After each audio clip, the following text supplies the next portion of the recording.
morning of December 4th, I think it is, 2019. And yeah, it sounds good. Sound good to you? A little bit I know if we're wrong. Judy will know. Judy's behind that camera, and if I'm wrong, she lets me know. You just see anybody in your life that's like that, Larry Gooley? Never heard of No. We're here, and we're barely into Schuyler Falls, just in the eastern edge of Schuyler Falls, but we're in Schuyler Falls, and we're at the Bloated Toe Publishing Empire on the bottom basement floor here. This is what, 15 floors? Is that? Yeah. 15 at least. Yeah. All right, you introduce yourselves and your titles. You are? Jill. Jill. You're the boss. You're the boss, and you are? I'm Larry, and I'm not the boss. That cover it? That covers it. All right. Bloated Toe, publisher of how many books now? Over 85. She knows this one. Yeah. 86. That's over 85. It'll be 90 very soon. We have several that are almost finished. In the final stages. Right. Yeah, when We did, got 2 in the final stages and 2 in the okay. And that's it? Anything else that's just in the infancy? What happened to chapter 2 of this? Volume 2 is that one, yes. That is it infancy, is that one of the 4? No, that's, well, you got one of the research on that. Actually. Yeah, that's separate. It's probably, it's targeted for the middle to late next year. Okay, 2020. Yeah. I'm going to enjoy saying 2020, don't you? Yeah. And, I started saying 20 in 2010, I think. Way out was 2009. Yeah, I think someone was trying to get an online fishing on that. When they do the follow up this year, they should have Barbara Walters. She was like, this time Barbara Walters and move to 2020. Is that a good idea? She would It say wasn't my idea, I just saw it online. she'd say, I'm Barbara Wawa. Yeah. This is 2020. Okay, yes. That's, for you youngsters out there who are much younger than Jill, I barely remember it. But way younger than these two. That was a TV show called 2020, much like 60 It's Minutes. still on, just Barbara Walters is on. Oh, it's not. It's still on. I don't know if it's on the major networks, it's on Discovery ID, actually. Okay, so that's 2020, and that's my vision too. You? That was 2010 though. All right, so I think most people will start saying 20 instead of 2000. I don't think people will say 20. I think most people are going to say, what are they doing? What are they Well, talking I've been about? saying 20 for, I said, yeah, I've been saying like 2015, 5 or 6 Yeah. That's it. That's all the time we have. There. Yeah. Good So show. we're talking with Larry and Jill, and we've been It's almost like Wayne's World, isn't it? Good job. because this is such a great topic here, we just got Party on, to ease Wayne. into it. Well, there's a almost empty six-pack behind Calvin. That might explain it. That's Yeah. right. And look, Judy can focus in on this here. That might explain why This things is have gone awry. Prohibition Ale. And this has been in the family for how many days? Old. Actually, several years old. Several years old. Came from Oregon Oregon. Prohibition. And that's I can't remember the name of the company. probably Al Capone or somebody like that. The Capone Brewing Company. So this is your latest book. It's called Bootleggers and Beer. Very alliterative. The story of Prohibition in northern New York. And last time we were here, you were talking that you were working on this book, and you were going to have just one volume, and it was going to be this thick. That's right. But since then, you changed your mind. Well, during your previous show, someone suggested that, well, you could try maybe breaking it into halfway through and then the second half next year. And I tried so many different things, but the material would have filled, my Terror and the Adirondacks book. This is our overall bestseller. That's 224 pages. That has the equivalent of 4 of these in it. So it would have taken 8 books. And that's trimming a lot of material. So I just had a lot to how to do it. So things that we know how to do in publishing, maybe make the text just slightly smaller so nobody will notice, you know, the font size might go from 12 to 11, but I want to make sure it's easily readable. And then the word count is just off the charts. So that's why we decided to go to 8 by 10. Word count, what's that?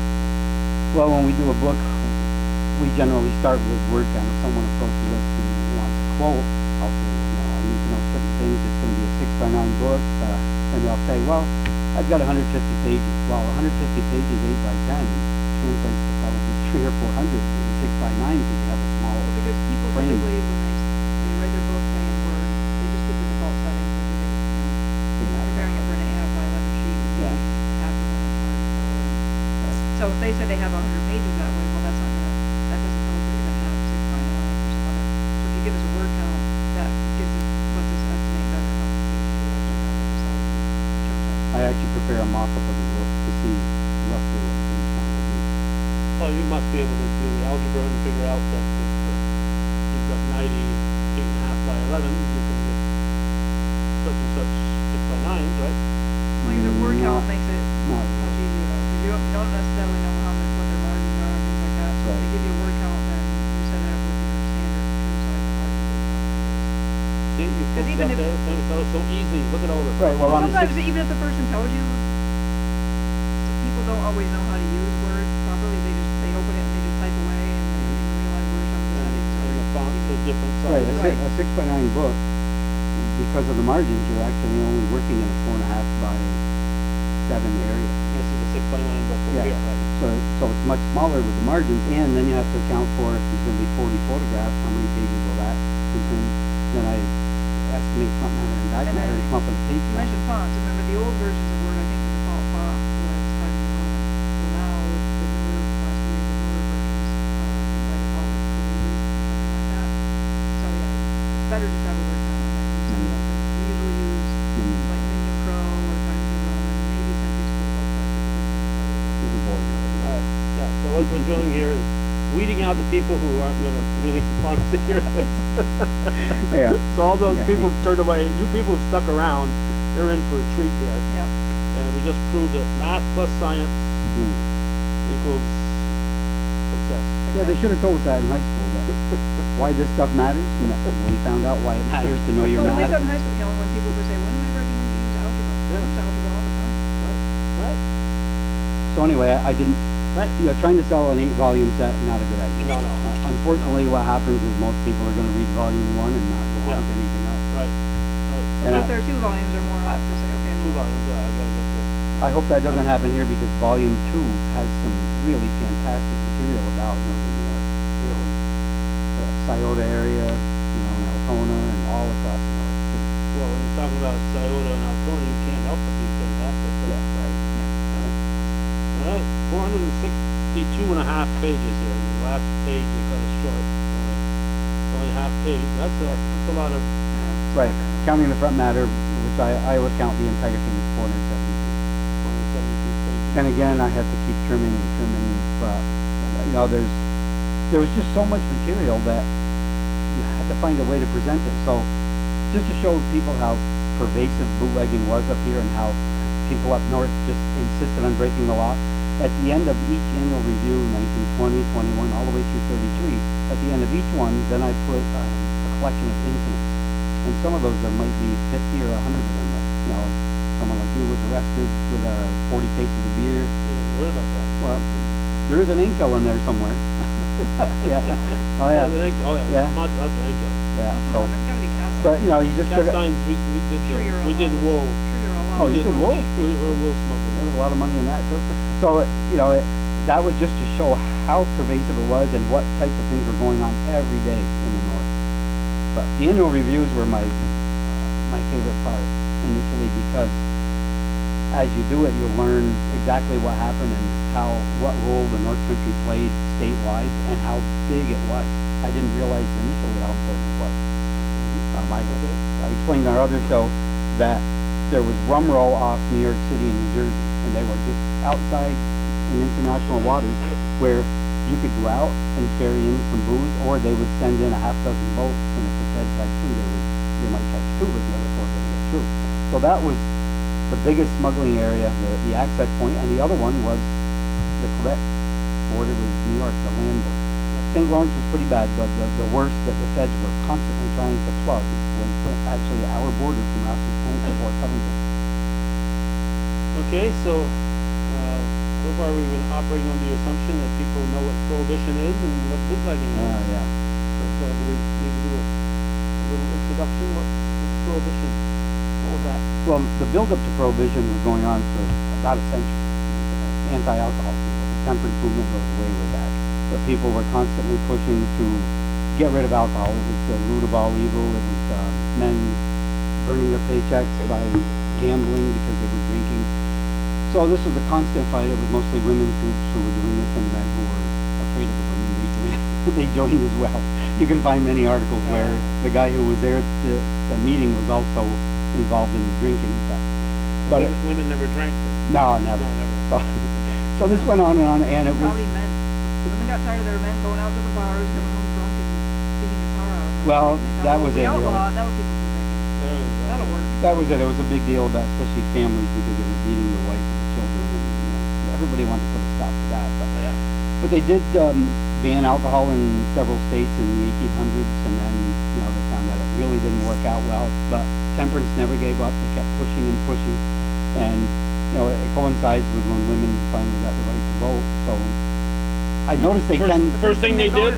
Well, you could say that. Yes, a lot of people would say that. Well, it's kind of obvious, but when you look at the years just prior to that, World War I, building up to when women got the vote. Well, when we went to war, it's nothing like it is today. Everybody was involved. You collected rubber or all kinds of metals to donate, and you couldn't waste any things like meat. You needed meat for the soldiers. So they had meatless Fridays, meatless Mondays, they had all sorts of things like that. And they needed the wheat for the soldiers for food, so they said you can't be using this to make alcohol. So eventually they did actually pass prohibition before prohibition was passed. It was based on military. So it was in place briefly, and then they finally passed the big one. And it had a year to take effect. 1920? Yeah, it passed in 1919, and it was already in effect up here, so I do cover 1919, especially the second half. And then in January 1920, full prohibition was passed. Okay, we're talking about up here, we're in Clinton County, New York. So people don't know where Schuyler Falls is, and I can't imagine that too many that don't know where Schuyler Falls is, because we already established we're in Schuyler Falls, but that's in Clinton County, New York. Famous worldwide. Yep, and that's at the northeastern tip of New York State, so Vermont is to our east and Quebec is to our north. Geography lesson. That's right. There's at least one person out there who's watching this that doesn't know where Clinton County is. And his name is Martin, his name is Como. I'll get her excited. I see her post on Facebook there. So anyway.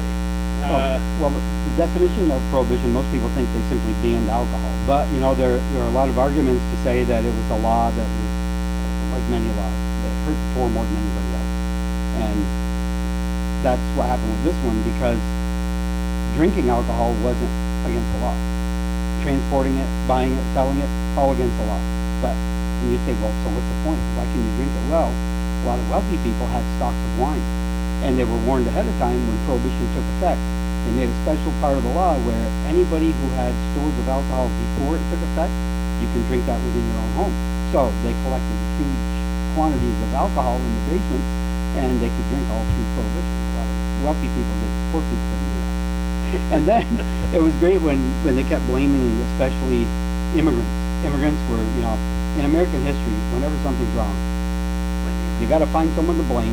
The Irish. And immigrants are generally the target, and that's what they did during the 1920s. But the governor and at one point the leader of New York State Prohibition law enforcement, he said, everybody's blaming the immigrants.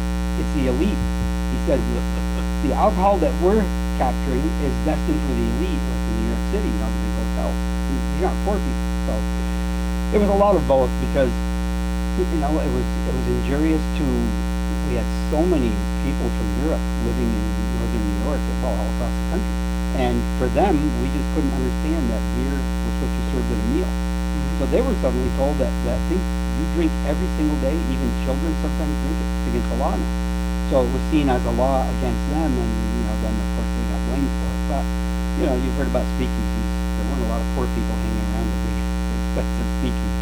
Yeah, it was really the wealthy people were driving it. Yeah, because the people who were engaged in bootlegging were making good money. Yeah. So people have to be paying good prices for the booze. And unfortunately, you're doing this in an era where there is nobody left who actually lived through it Right. that you could talk to. So you had to do mainly newspapers research and what other kind of Well, research? Tens of thousands of newspaper articles. I mean, probably closer to 100,000. Because I've been at this for about 7 years while doing other things, and then intensely for the last 3 years. So a lot of newspapers, but you know, the error rate in newspapers is understandable because you have to do a story today when it happens, and then you might do corrections as they come along. But the important part for me was they have a thing called monitions. If you're arrested by Border Patrol and they capture your car and you had a whole bunch of different things inside, they're gonna, if they end up possessing your vehicle, it becomes federal property, then they auction it. So I might see an article that said there was a 1922 Cadillac and there were 30 cases or something, but when the feds have to sell this, they run a notice. So that's the most important part, because those are accurate.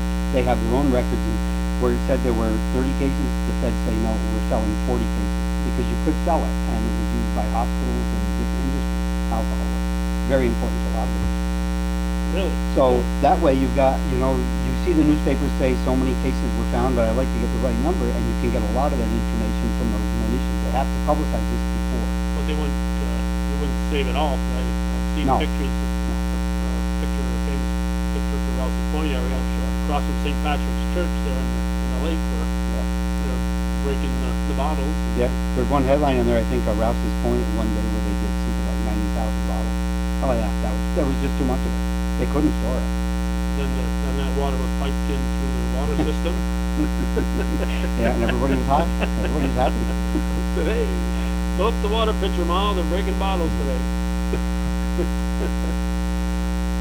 But that was one of the key elements was having that, and there were a lot of court hearings and trials because of the shooting. There were manslaughter and murder charges, and a lot of these things have been scanned, you know, by Google and other huge companies.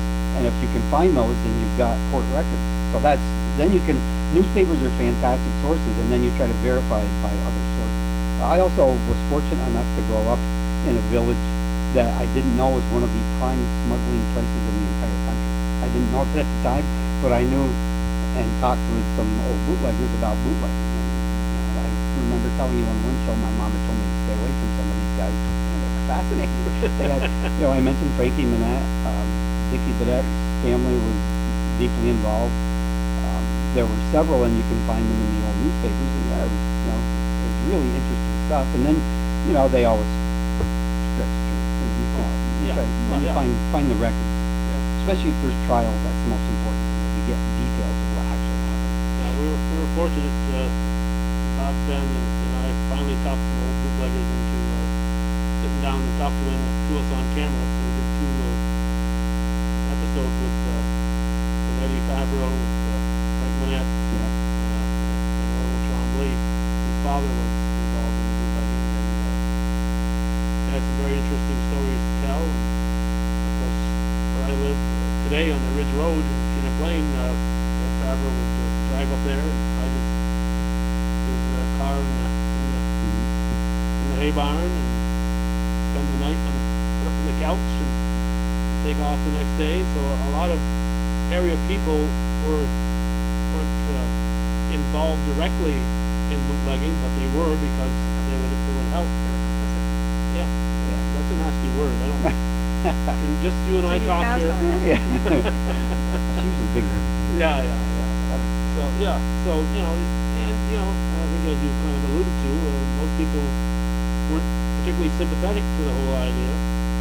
So if you were able to park your car in somebody's house, you might make a couple dollars. And this is, of course, during the Great Depression. Yeah, much of it was there. So you could make a couple dollars. Yeah.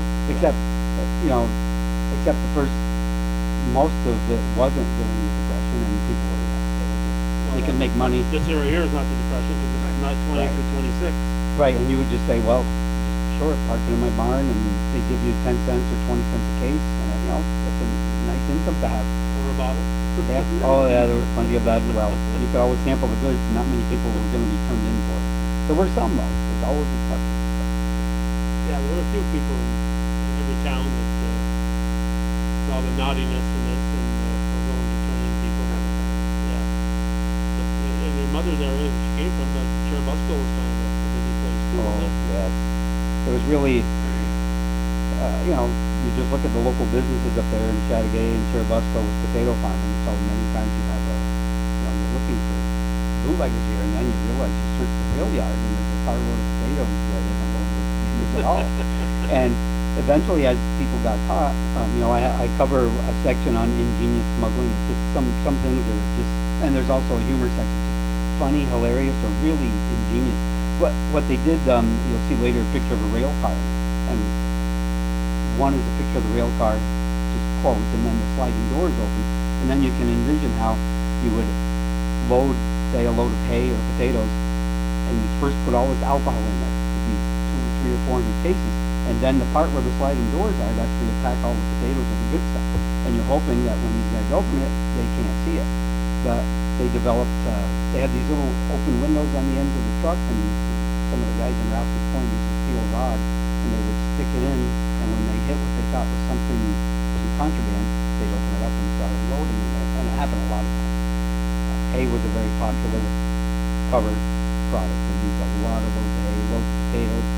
Yeah, Cherubusco had a lot of smuggling because, you know, so many back roads, and at the time, with not that many officers, the focus was on busier, more populated places like Watertown, Ogdensburg, you know, Plattsburgh area was just terrible. It really was. Did your grandparents use your mother and your siblings? Oh, wow. Okay. Notice how quiet they got. I was- Doesn't hear? Huh? I thought They it, Speak up, usually wouldn't- speak up They here. wouldn't search the kids, so they put them, like, they'd wear dresses with pockets, so they put bottles in their pockets when they came back. but they also had a thing up there in Cherubusco, a line, and I'm going to have a chapter in volume 2 cover it because I had to break it up into 7-year stretches, and it's tough to cover both. So line houses will be in volume 2. But these, actually, if this was New York State and we're in Canada, they straddled borders. And they had one at, they used to call it Petit Cousson place right on the line. And you can, I've got old pictures of it. You could walk in the Canadian side and walk out the American side.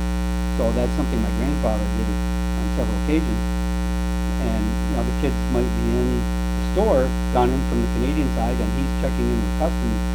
And then he can drive around the American side and pick up the kids from the store, and they've got bottles in their pockets. So, you know, that's the kind of thing that was going Well, on. your grandfather was hardcore. This was after Prohibition, but didn't he actually have, he had the cane where you could store alcohol in the cane? He probably did. I think so. I think they were Your very, cousin has them in her collection. they were What's very, his name? very Name. honest. We want his name. Which one? Agree. Jim Legree, my grandfather. There we go. Yeah, my old fishing Bring buddy. it out. Yep. Oh, yeah, and didn't you say he'd take you fishing and he'd go off by himself for a minute, and one day you caught, he would like reach in his jacket, you know, tip a Little little flask, pocket, yeah. little flask. Well- My flask is in my. Of course, Yeah. you think about it, you're spending a whole day with him fishing, Yeah, you'd want to yeah, be you need skipping a few it. minutes to get Yeah. through the day with him. I was at So a I can waterfall. totally sympathize with the guy. A family, relative owned waterfall, and I was fishing there, and I noticed my grandfather moved off towards where the cabins were, and I thought, you know, I'm a pretty good fisherman, and I was having a little trouble catching fish. I'm not used to fishing at a really intense level. So I'm working at it, and I'm seeing him, and I thought he had some secret bait, because he turned his back to me like this, and so I kept moseying over, and I finally saw he was taking a flask out, and he was knocking back the brandy. Turned out that was my mom's favorite drink. One of my mom's. Not that she drank a lot. Kool-Aid and brandy. But she did tell us a story about, that Jill mentioned in the last show, where we were just having a conversation about an article in the Press Republican about the old capping machines. And so I think the comment was, generally there might be one in every attic in the North. Just exaggeration, but Yeah, to and his mother emphasize was, it. oh, yeah, you And then remember she this? did that, my mom did.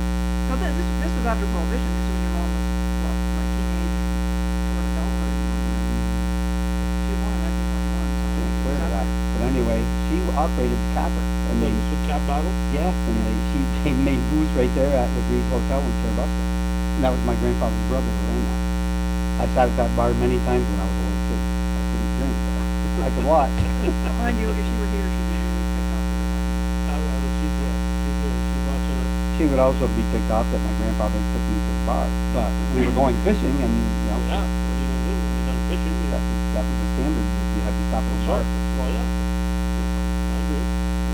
Right, you agree? Yeah, okay, you're in agreement here. Okay, so, I can't ask you why you decided to do this, because it's certainly a story that, has to be told, and should have been told, 50 years ago.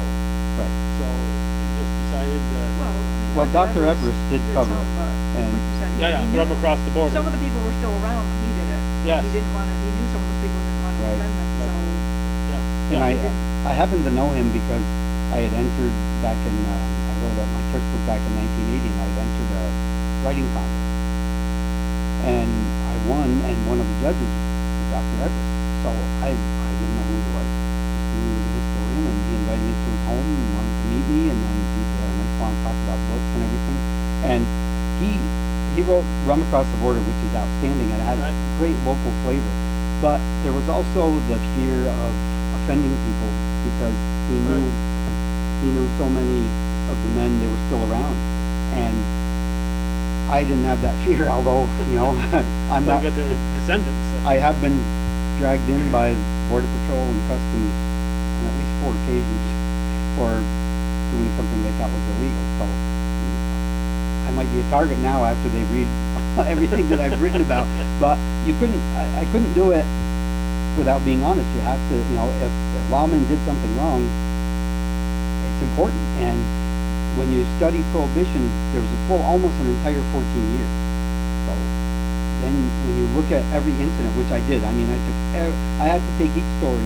If someone was shot in 1921, I wanted to know who did it, who was shot, why were they shot, what was the outcome. So I did this all the way through Prohibition. And then something that you wouldn't recognize even back then was that really flimsy, lame excuse. It's laughable sometimes what they said happened.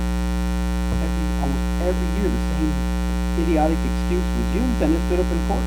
And there was a major uproar all through Prohibition up here against lawmen because of how they were abusing people, how they What was abused this their power. excuse? What was this excuse? Well, one of the worst ones, especially when someone was shot and killed, was the bullet defense.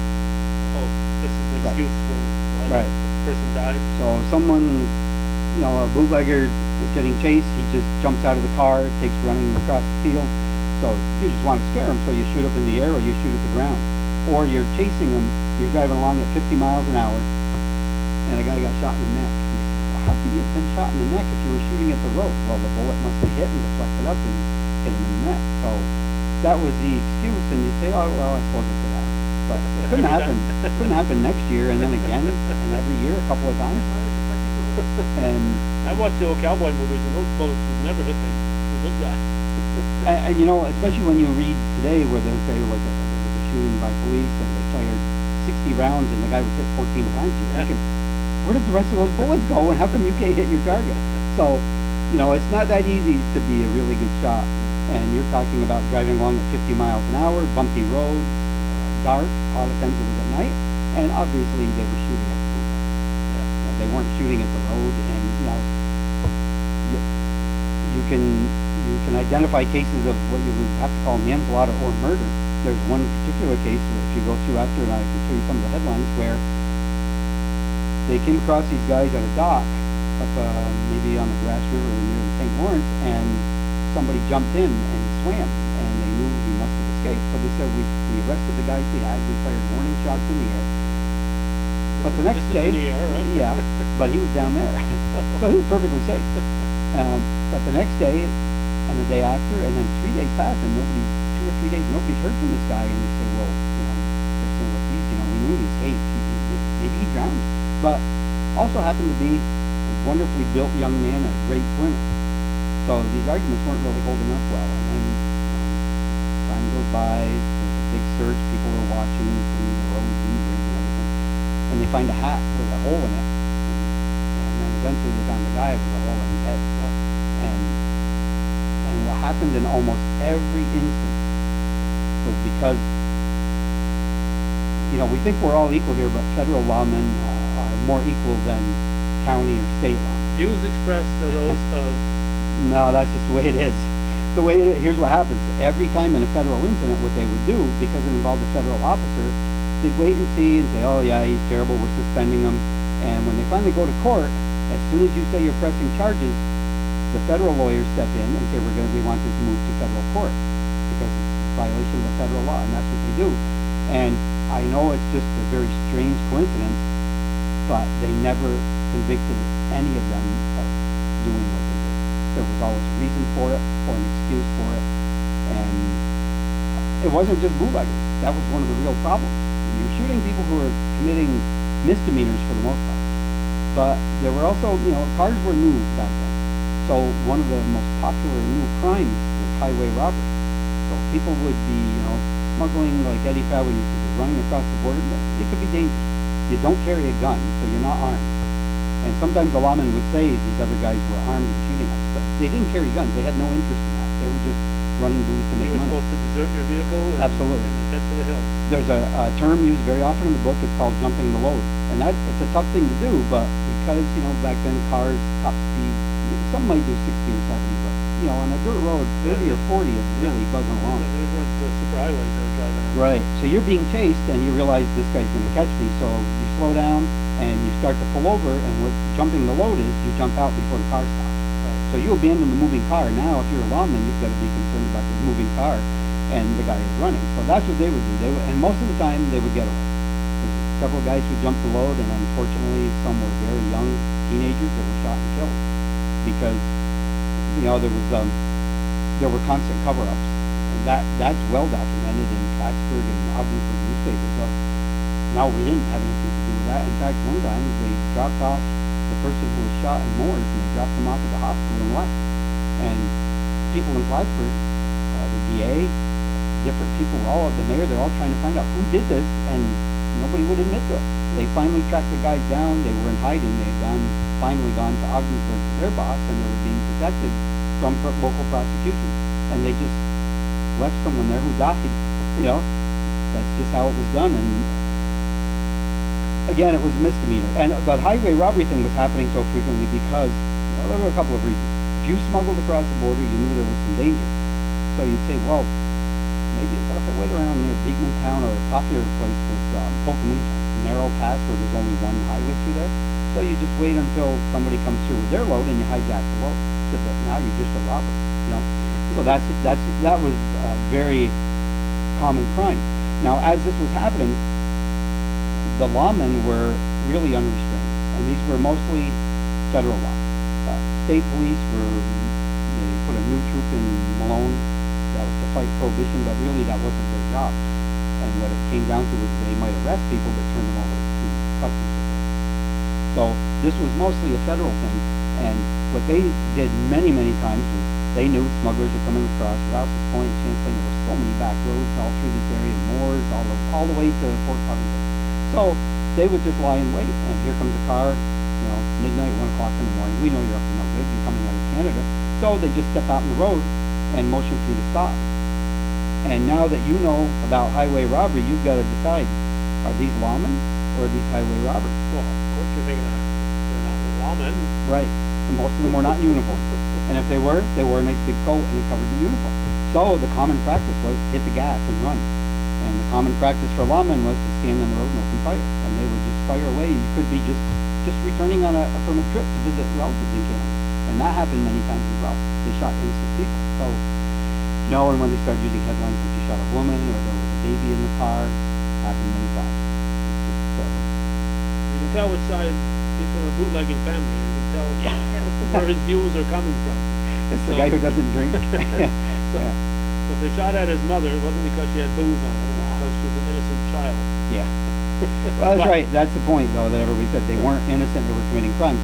But, you know, if you're a lawyer, you're saying, well, this is a crime not that far from jaywalking. You know, it's a misdemeanor. It's not something you're supposed to kill people for. But I think, as we discussed in the past, we also knew that many men were hired at the age of 20 or 21 given a gun and said, go out and enforce the prohibition law. And, you know, the state and the feds also set the tone by saying at different points, you know, when they thought, what happened many times was the leaders in New York State would say, well, we've almost got it under control, and that wasn't even close to true. But that's repeated in here annually, every annual review. So-and-so is in charge, and he says, yep, we pretty much got the bootlegging under control now, and at the same time, there's thousands of cases going through Champlain and Rochester.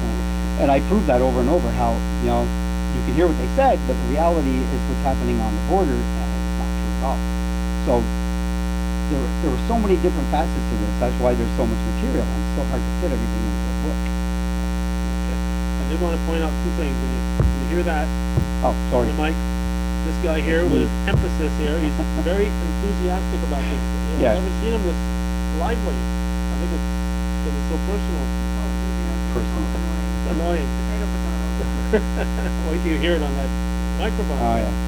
And the other thing is, Rum Across the Border was a little bit bigger in size than the 6x9, but not much thicker than this. So it's a great book, and like I said, it's firsthand.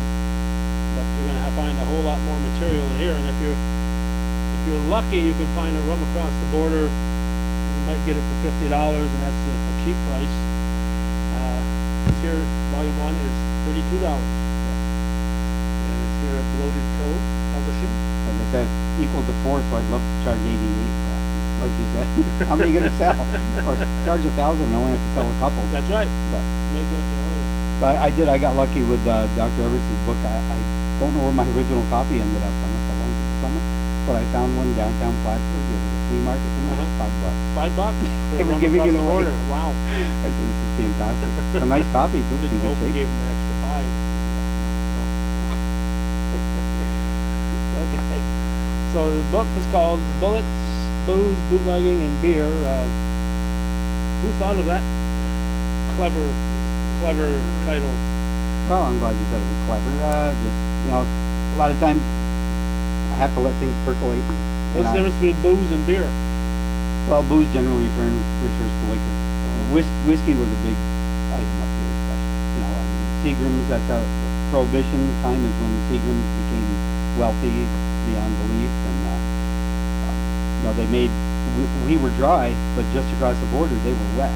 A lot of Canada went dry, but Quebec did briefly and went right back to wet. So the fortunate thing for maybe people like your ancestors could say, oh, actually I knew a lot about this from the miners in Line Mountain. They told me, oh man, terrible life sometimes in Line Mountain. But Friday or Saturday night we head up to the Meridian in Champlain and party, and because you could cross the border and drink. Right. Local people, it was a standard anywhere from Fort Covington to Rouse's Point. At any crossing, you might see 50 to 100 cars parked on the American side. You'd go park your car by the road, and you'd walk across and drink. So everybody up here, they were having a pretty good time with it if you lived close to the border.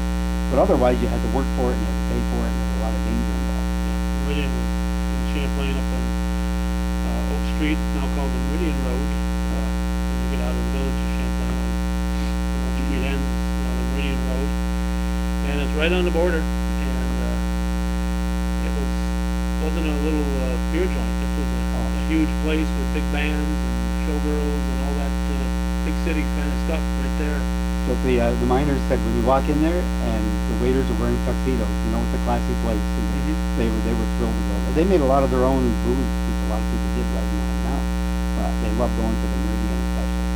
Quite the trip too back then. But then, you know, that was part of what happened during Prohibition. Because it was wet in Quebec, they could sell booze and make a lot of money. They knew it. They didn't care about American law. They just said sales are through the roof. They're not breaking any law. They're Right. selling booze. And at Champlain, Rouse's Point, especially Champlain, really had a lot of these. Starting with the Meridian and heading west, you'd see a whole bunch of hotels spring up. The Canada Hotel, eventually, there were several like that, and they would cater to all sorts of clientele. People who would park there, park on the American side, go over to drink, or might just drive over and do some drinking. But they became supply houses. The Meridian was doing this, the Canada Hotel was famous for it.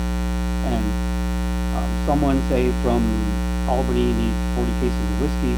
A lot of times the people arrested up here were from somewhere else. It was amazing how many from across Massachusetts, Connecticut came to New York State because they all heard about the great smuggling. So they would try it, and a lot of them got caught. you try to get a local guy to do that for you, you know. That's how a lot of the ones who were caught were not from, you know, a lot of guys who were caught here just got caught over. Yeah. But those hotels sprang up and they were supply houses. So you'd go over to pick up anywhere from 20 cases to, we had a guy in Champlain. You know, unfortunately, these people were committing crimes, so you didn't brag about it.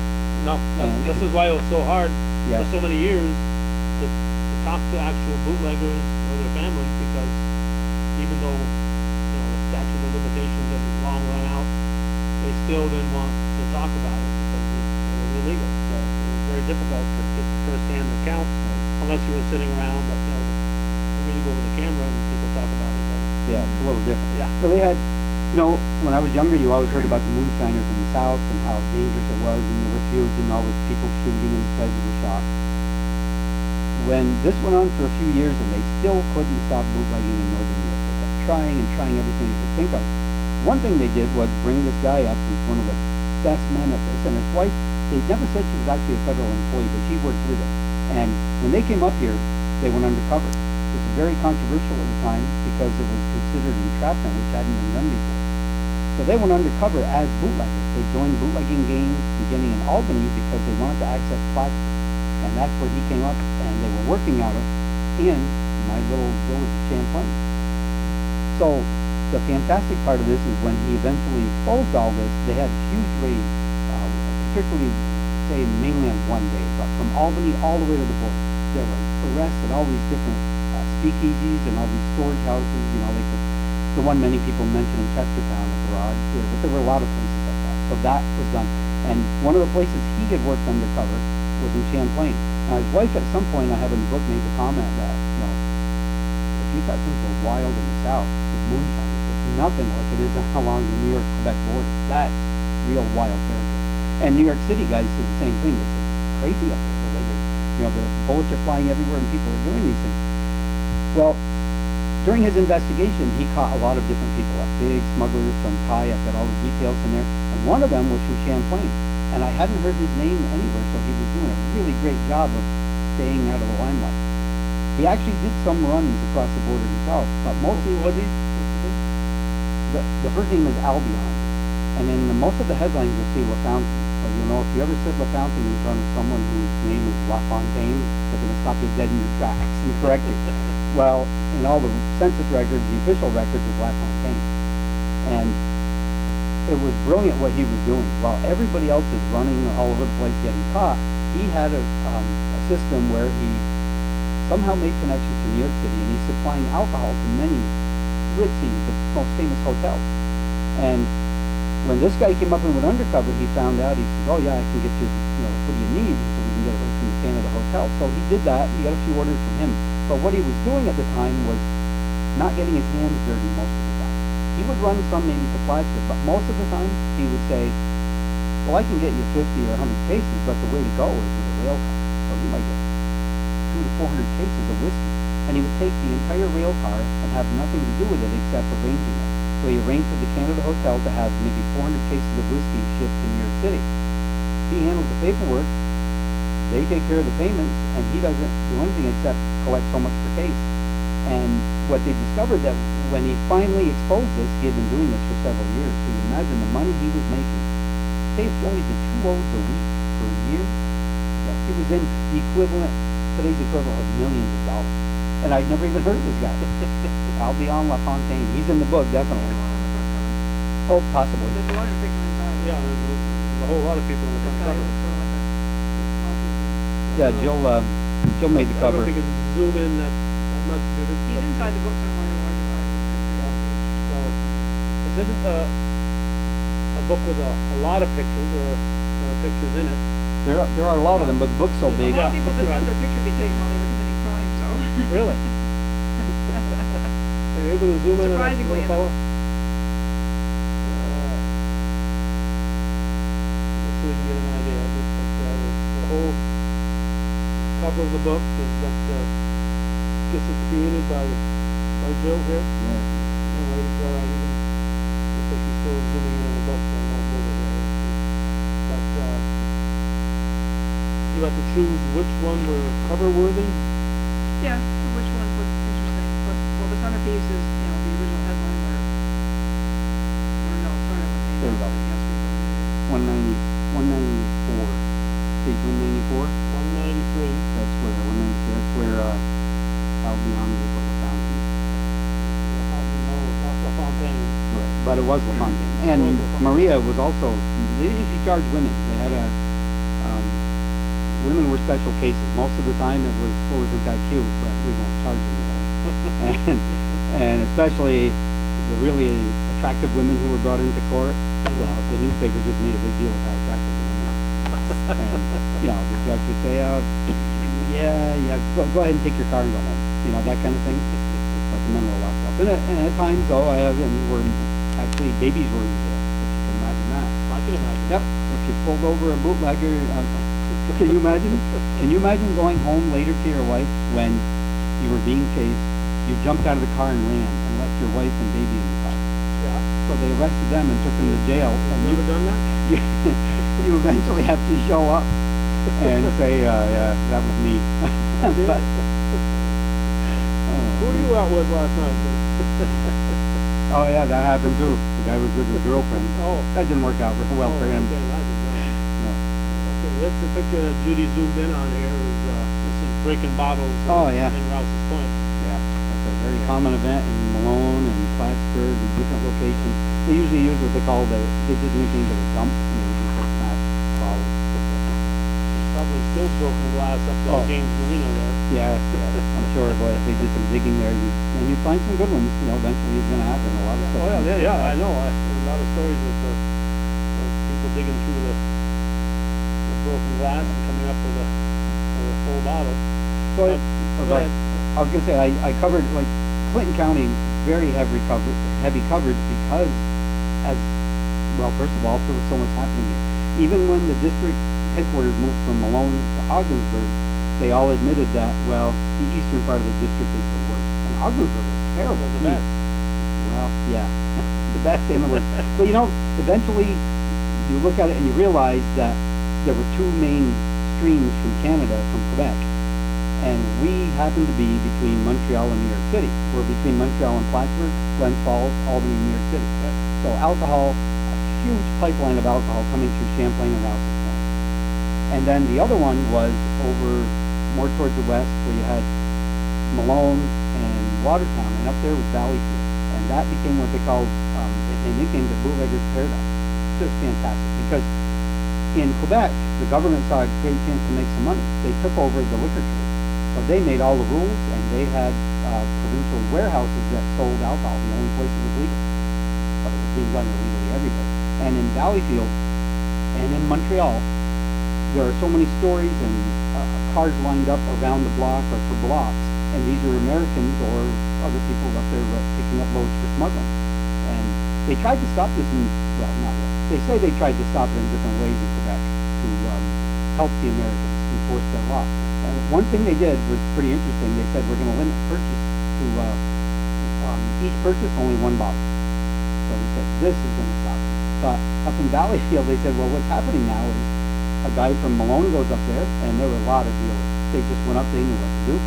They see people coming down the street, and they say, hey, you do me a favor here, I'll give you a little bit of money, and you do something for me. So they start hiring people to go in and buy a bottle of whiskey.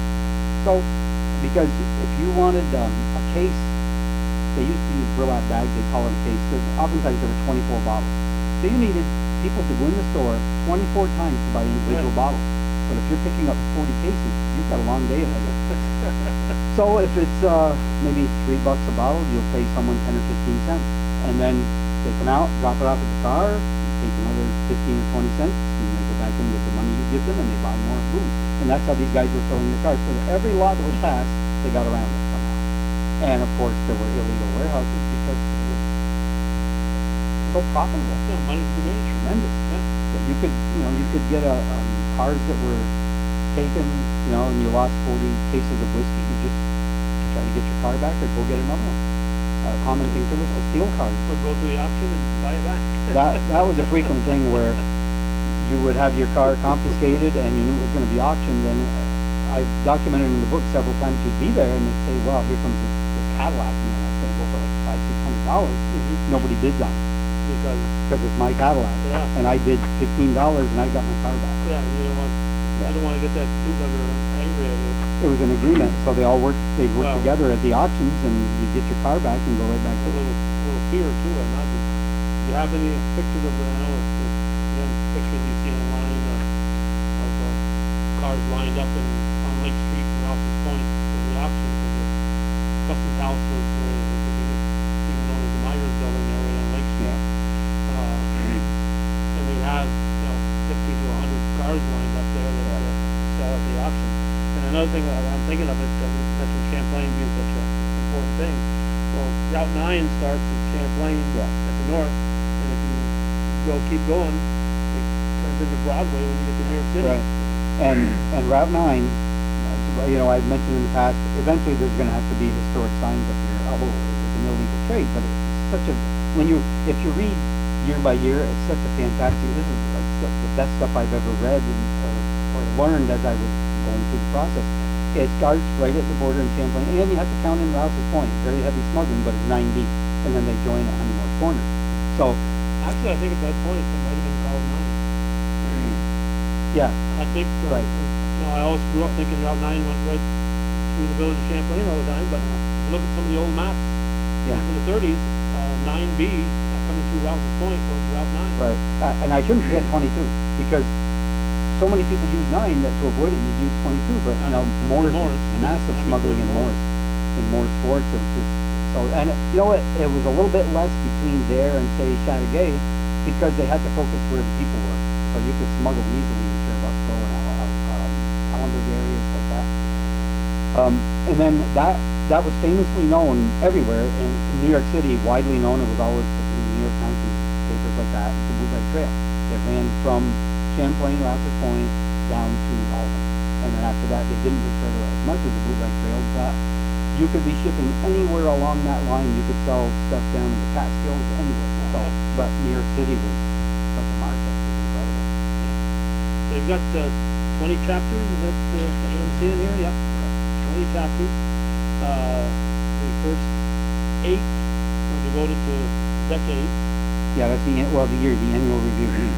So each year. Each year, Yeah. not decade, but year. Right. 1919, 20, and so on, and up to 1926. But then you get into a whole bunch of other chapters that stand out: bootleggers, tricks of the trade, notable incidents, shooting and injuries, shooting and attacks on innocents.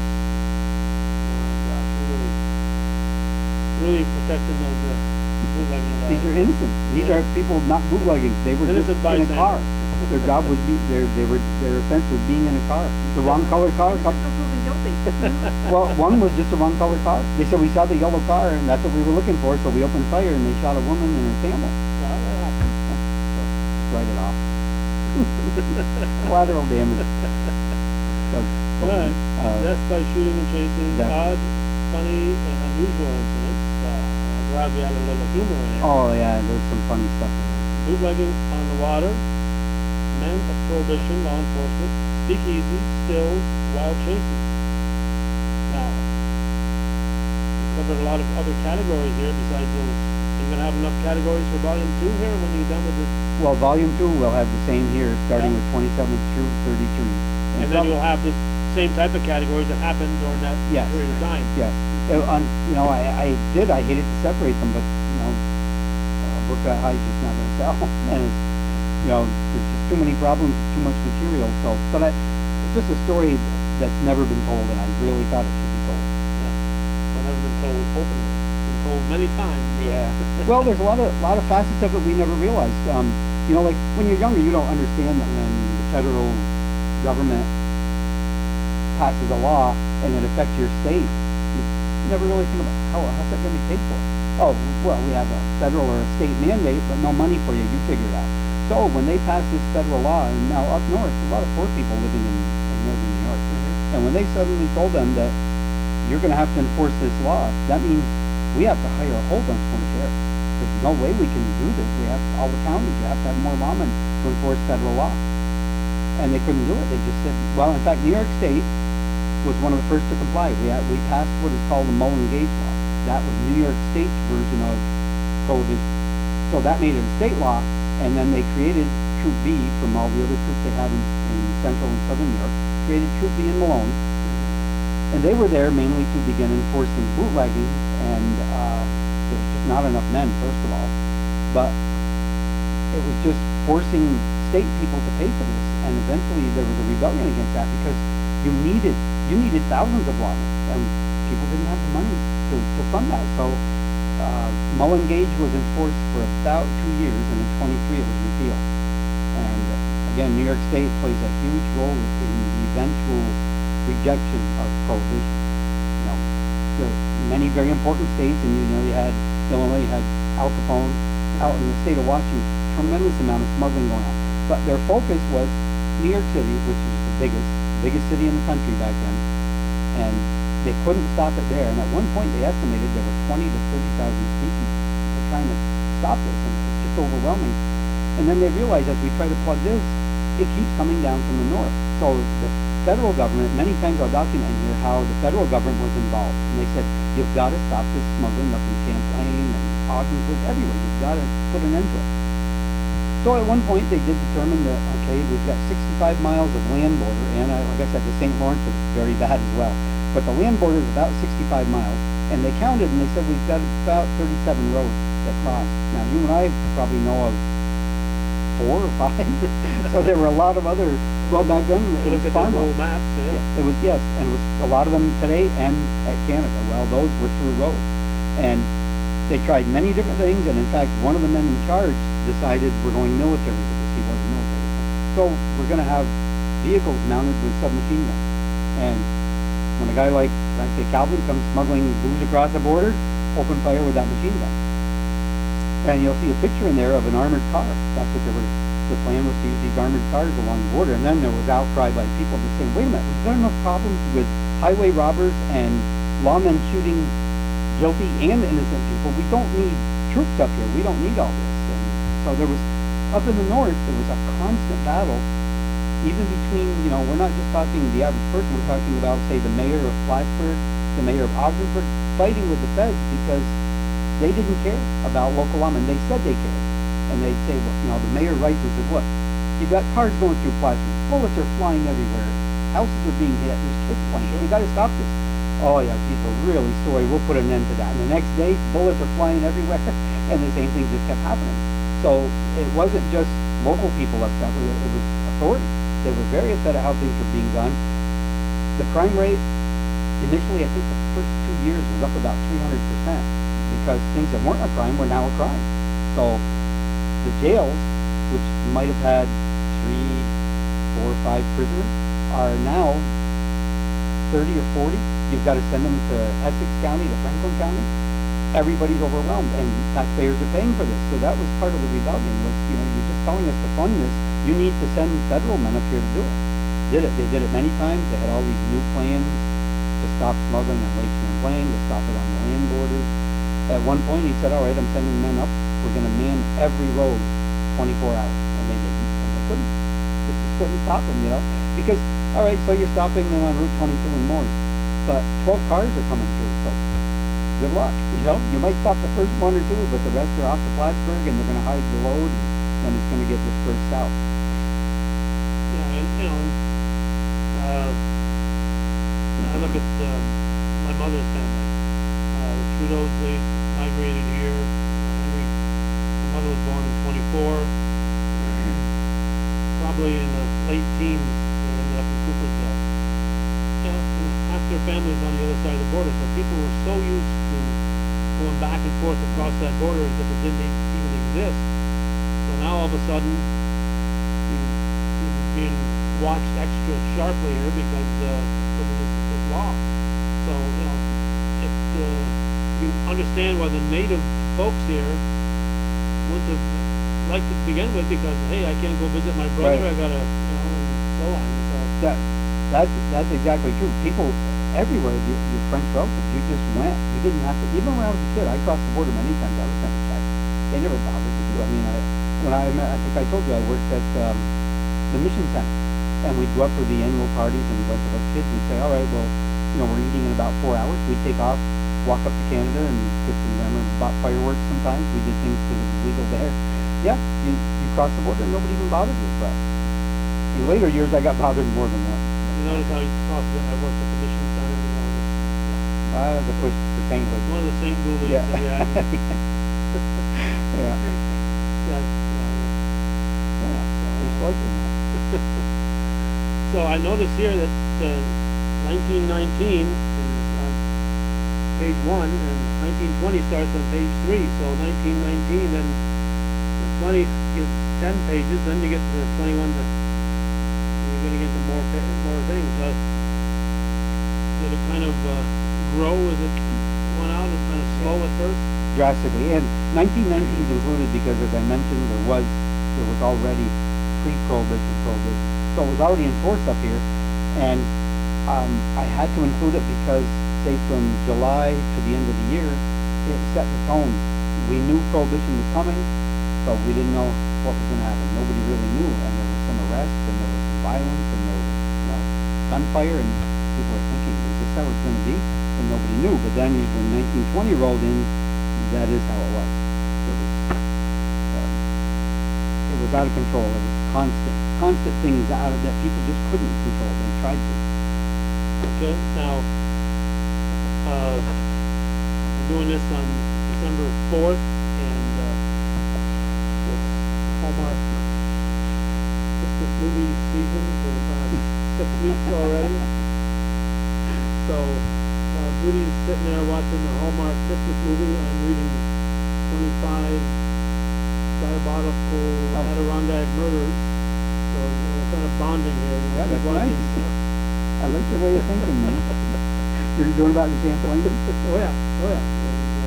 Judy knew the daughter quite well in that one. Oh, yes, there's a close connection in that one. They saw that in the book. Yeah. And then when she went to prison, they made her a cook. Yeah. So, anyway, we've got, in that, you're quoting a lot of newspapers, but also in your own words. Is, majority of this your interpretation, or the quotes right out of the newspapers? How'd you? Well, we can't. Quoting newspapers is it's a risky thing to do because you need to get a rounded view. You need to hear people who were the temperance people, so you read what were their views, what were local people's views. Most people, a lot of people were against it, of course. It was against the law, and a lot of negatives were tied to alcohol, and they still are. So, but the problem was, like Jill was saying, legislating morality. I still don't even understand why they're so obsessed with alcohol.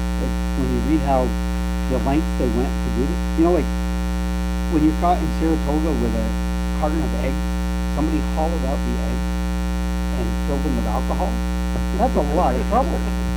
One ingenious idea. Good way to get some kind of sickness to Yeah, raw right. eggs. Yeah, they began to figure out these different things, like a fuel truck. I think it was in Ogdensburg traveling back and forth.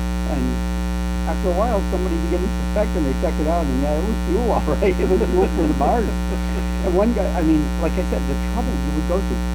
One guy, and now was delivering ice. Remember, the stories about the big blocks of ice from Yeah. I'm not quite that old, but Yeah, well, it covered when I was a kid. Yeah, we came out with a thing that was similar to the old ice box back then for a milk container.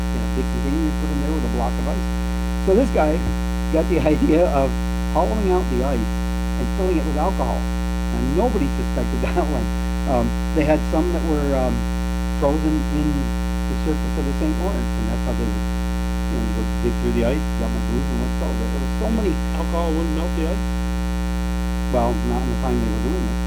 Within the time, because nothing sat so long. So they smuggled. Off experiment. Yeah, and I know the whole salt story on Lake Champlain. People love that. That Lake Champlain actually had what they call submarines back then. Two or three of them. And they weren't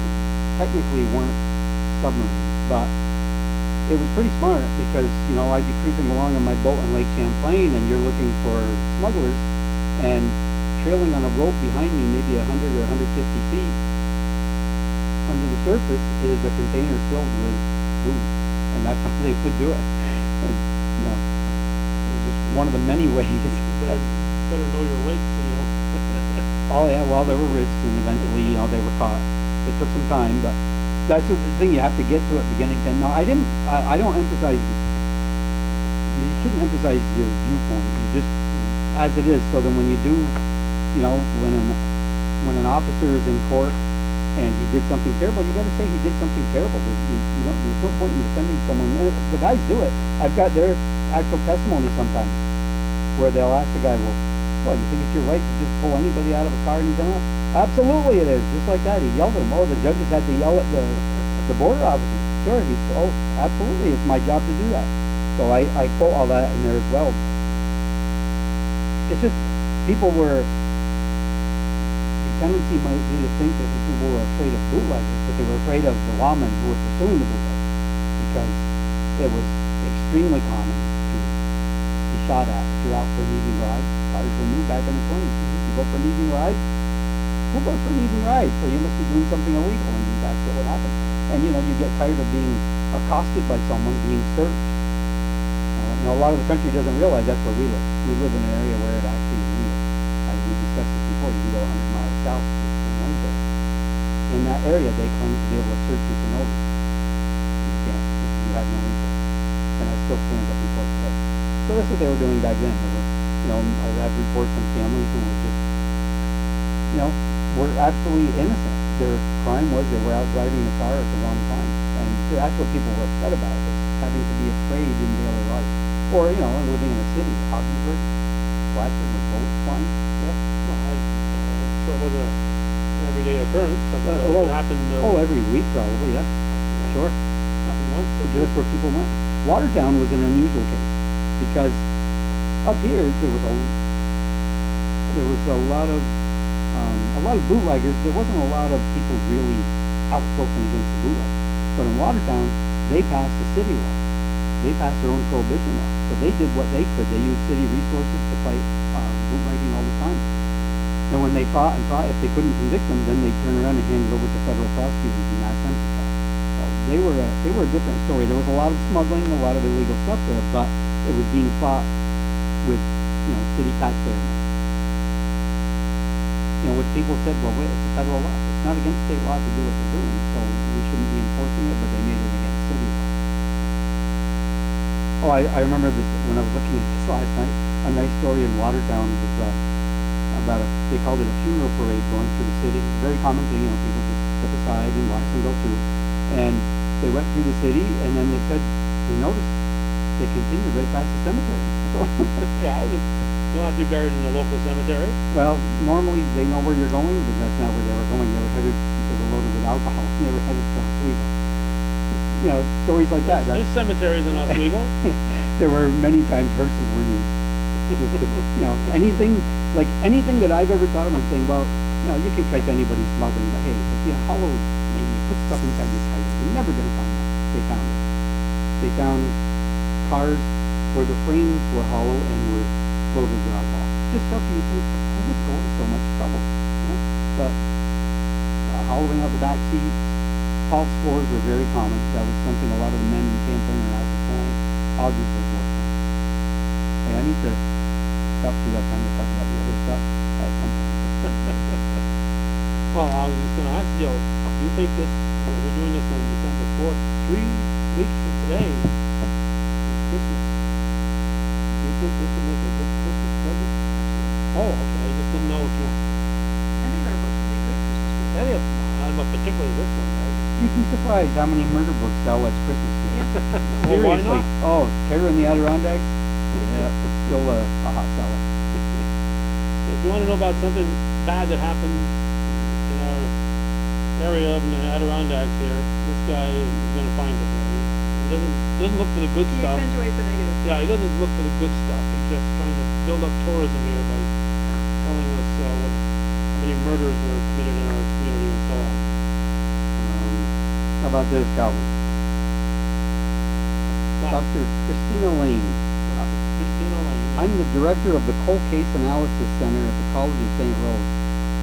Currently, we are working on a 1959 cold case with the Colony Police Department.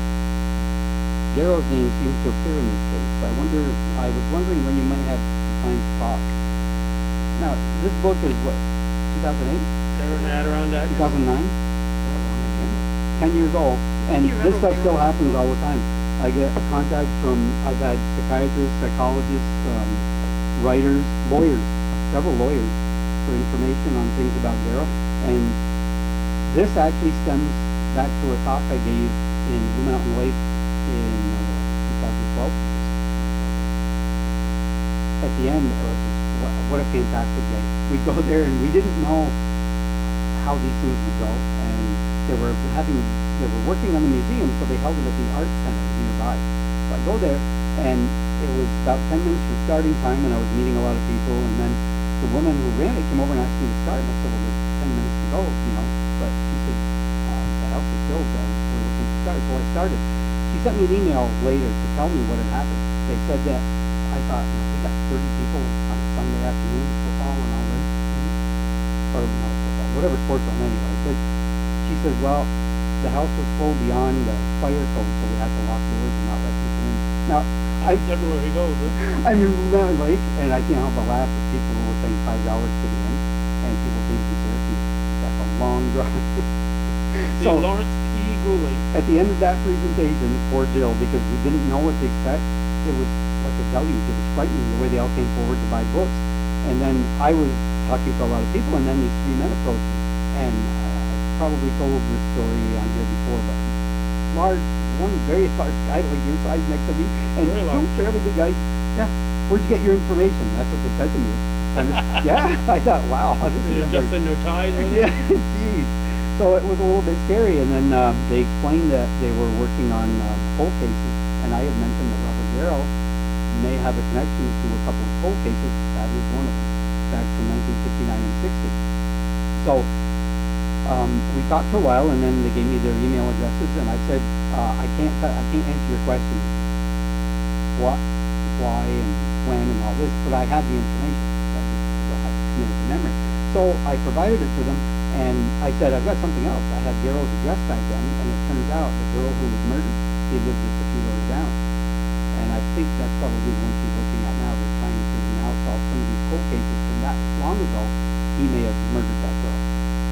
So that's just so some, he's innocent until proven guilty. right. That's just some of the things that happen though. Guilty of many other things. That was When you write books, you don't even know where people are gonna, like TV people, movie people, lawyers. I've had lawyers ask me about, we thought of a certain case, or we just had a professor ordered, this book here. I said, great, this is a big, hefty book. And this guy from, let me see, I think I know that. Professor of Public Policy and Law Program at Trinity College in Hartford, Connecticut. He's teaching a course called Capital Punishment in America. And one of the stories in there, if you don't read any other story in there, read about the brothers, the three brothers who were sent to the War to be executed. And he says, he's got 20 students and he wants to buy 20 copies because I was the only one who covered the Van Wormer story. And I covered it. He had to get Portland. Fantastic stuff and all the kids' testimony and everything. So that's, it's just, you never know what's going to happen to you when you're writing books, all the different connections you make with people. And it's a nice sale too, 20 copies. Yeah. I didn't mind that at all. It's a big book to pack 20 of them. I've been calling up Larry. I apologize, Mr. Lawrence. Oh boy. What's the piece? I can call him Larry. I feel out of place. Now, you went to Catholic school, St. Mary's. And they had told me, and I hope someday, I love books, and I hope someday maybe I could write a book, And, or read a book. Yeah. I was a big reader. So they said, like you always use your official name, and my first book, I put Larry. Because I was just Larry then. Oh yeah. So I put Larry, and then boy, yes, I heard it here and there and everywhere else. Supposed to be Lawrence. So, your mother? yeah. The Jets. So, I became Lawrence P. Gooley, and then people would call me Lawrence. And, Yeah, that's me. Jill likes it when we get calls and they're trying to ask her if she Lawrence can, there, please. yeah, so she can get in touch with a certain I know, I'll try. author. I'm sitting right there. Let's see if I can track him down. So what's the P stand for? Perspicacious.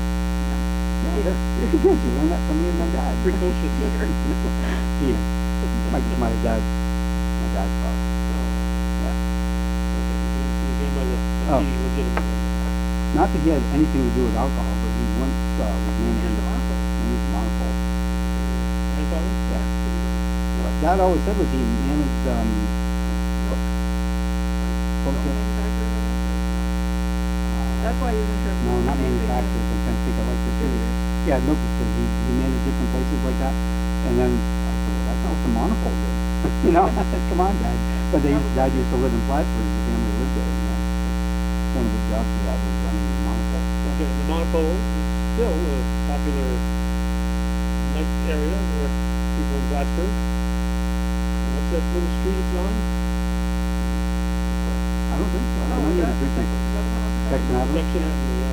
It's a street, but boy, I don't think there's too many cars in it. No. It's kind of a long, Like an alley. wide alley. And when we're talking about Bob Garrell, I don't want our friend Bob Garrell, Not murder. the unconvicted murderer.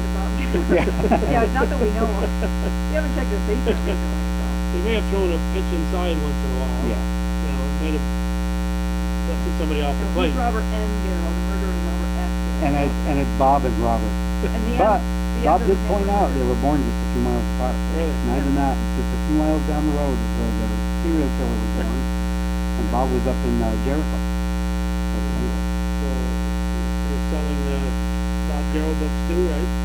Both of them too? I don't know, side by side or some of them. Yeah. So Bob's an athlete who grew up in Altona. Yeah, we sell all of our, Bob was included, most of our, every book, Bob's books, other books that we publish are available in many teen stores all around. Champlain, all the Plattsburgh stores, Newtown, Fairnight, Waverly, Placid, Cornerstone. Cornerstone doesn't get on Blossom Point, has a lot of our books. Bookstore books in the mall has a lot of our books. Yes. Country stores, Yep. has a bunch of our books. This book There's hasn't. a pharmacy. Which one? Nice. Oh yeah, I And didn't Mount do that. Pharmacy stores. Fairnight Country Store. Fairnight Country Store. He does very well every year. I didn't know when I first started that you would have a backlist and that they would just keep selling. I really did think, when I started this, I went to about 25 small stores around here, Cumberland Edge, Champlain, Rouse's Point, everywhere, and I made arrangements with them, and I had a contract, and eventually I made a one-year contract. I was really thinking that, after a year, they'll just stop selling and I have to do something else. I didn't realize that, building up a backlist is important because you get a trickle income from these other books while you're still doing new ones. Oh, I just, Bill's Bait and Beer. Bill's Bait and Beer. It's double alliteration. Brainersville. Bill's Bait and Beer in Brainersville. So, Right there, if you're taking the back way, Right. he sold a lot of books over He there. sells a lot because he has that Malone traffic. right at the corner there. Yep. Can't miss it. So, I didn't know that. I think that'd be a big sign out there. He actually, the last time we were there a few weeks ago, he asked if we have any kind of sign or He did. sticker or something like that. He could put on the door saying, go to the book all here. That's something we have to. Bait, gear, and Bloated Toe. Yeah. But he's a And nice like, guy. he And didn't even think it. I don't, for whatever reason, I don't think he would go into that store. He goes in by himself. But, you Don't just take it going personal, Bill. oh, he's a guy. He's Well, a he's good been guy. wait. By then, I'm tired of thirsty. I have to wait in the car and take a nap. while he gets Take there. out her flats. Yeah. Yep. Uh-huh. Long drive. So. Right. Anyway, yeah, this is like the DUI and stuff. So anyway, I just need to point out that this really goes with his store. Well, yeah. We got all the bees going on there. But Like, you know, that's really cool. really nice thing for me is I get to know Bill. I didn't know Dick Beakoff, even though he's a double relative to Chair Bus. But you make friends with these Everybody people. in Chair Bus was a double Yeah. relative Yeah. themselves. So I've been friends with a lot of these guys. I thought I'd be out of there in 2005 or 6. Still go there all the time. It's nice. You develop a lot of nice Well, I friendships. imagine the Beakoff store would be quite a popular item. That's There's nothing funny. The problem- He's usually good about getting in touch when he comes out. The problem right now is timing. Is that it was at the point where it was almost literally impossible to have it done. So we've had a tough year as far as there were a lot of deaths early in the year of close relatives and friends, and when it consumes 3 or 4 days, we can't afford to consume 3 or 4 days at a time like that. I I thought we were doing okay. Usually our business comes in December, January, February. All of a sudden, April, May, June, people start coming to us to publish. And I was trying to get this done. So Jill has been doing double duty. She took over not only running the website and running the binder, making a lot of the reprints. You'll see a few. But besides that, she had to take over the publishing part for the most part, and I ended up working on this, trying to get it done. Even though I have to say we sort of made it because we're ahead of the holidays, but we did take almost a week and a half to send to all the stores. We've distributed it everywhere that we're going to start with. I haven't had time to publicize it. This is actually the first time, so hopefully you get 1 million reviews of this. Because once people read what's in here, they're just going to love it. Word of mouth, I know, is going to help with sales, but it's hard to get the word out this quickly. Well, you should have done is put a moose on the cover. A moose. Yesterday somebody posted a picture of a moose at the end of Rose Avenue and Montgomery Street in Walker Point, by Barcombe Green, about 245 is now. It was this huge moose. And so I shared it in a couple of my Facebook things, and I left this morning, it was over 44,000 people that seen that picture of the moose. Well, Future books put a moose. It wasn't me. I didn't take the picture. I just shared somebody else's picture. I thought blind pigs would be enough. No, get a moose. Well, that's something. Going into a bar. Yeah, that's something we didn't address though. Blind tigers, blind Rabbi pigs. and a priest? I've got headlines in there about the blind pigs, and there were blind tigers and things like that. And most people don't know where that came from, but when it was illegal, they made it illegal to sell alcohol. I even did this back in the late 1800s. So innovative businessmen would say, "Well, I'm running a bar here, so come on in, Calvin. You can buy a whiskey. You get you pay to." You don't buy a whiskey, you pay to see the blind pig, and you get a free drink. So that's all they did. So that's what these things were. They had these made up things like blind pigs. And, if a lawman came in, you had to have something to show them. But usually you didn't. You didn't have a blind pig to show them Well, either? you have to hurry up and blind one. That's kind of cool, but yeah. Losing So, Would it be the name of the blind puppet? But anyway, oh, that's cute. Jill, you need to talk about some other books. We can always get back to this if there's time, but she has some things she should address. So how long we got from there so far, Judy? About an hour and 5 minutes or so, or what? 20 minutes? No, he's exaggerating. We caught That's what we've done so far. Good Lord, we talk a lot. I listen a lot, yeah. All right, speaking of people who talk a lot, Now we gotta do a rapid fire book. take your time. No. There's no time limit on hometown cable. Oh, I love Now, it. you know more about this, don't you? But, 'cause he did a public, this is an easy one with no images, so Larry did this. Finding my, I do the more difficult ones with images. yeah, of course. No, finding my peach. My Although it's funny you were said- hiding the, It's funny you said peach because there's a story behind it. ah. Oh, did you say that? Yeah, this was, I thought this Well, was this is what she's showing me here. Oh. Finding my, what would you say? okay, yeah. You the first thing that Okay, comes but to your mind is peach? Coincidentally, Yeah, Uh-huh, coincidentally.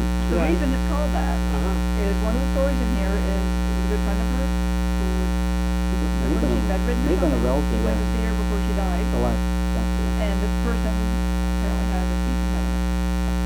So, as the author left, the person said, "Find your peach." She realized she meant peach. See? She got a little impediment. So she thought, finding my peach would She be. was she spoke to me while I was Yeah. standing there. So, these are just, they're stories that are just kind of uplifting and interesting and Inspirational. inspirational. And she just, she wants to put them all together in a book. And it's a very, it's a neat book to read. And you can just, you can read each story one at a time. You don't have to read the whole book. So it's something that you can just pick up and, just read a nice inspirational stories.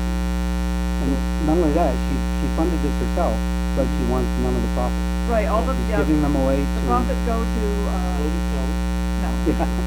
Crane Mountain Valley Horse Rescue in Westport, High Peaks Hospice in Saranac Lake in Mountainville, and North Country SPCA in Elizabeth. She does, So all the profits are going to the difficulty of hospice work, and she does that, and that's, I see Jean there. Are you allowed No, to say she's just Jean. She's like Jean? Madonna or Cher. She's just Jean. Just Jean. Or So, Elvis. I told her that, one of the rules of selling books is a lot of times you are selling yourself as you go to an event, people meet you and then they want to buy your book.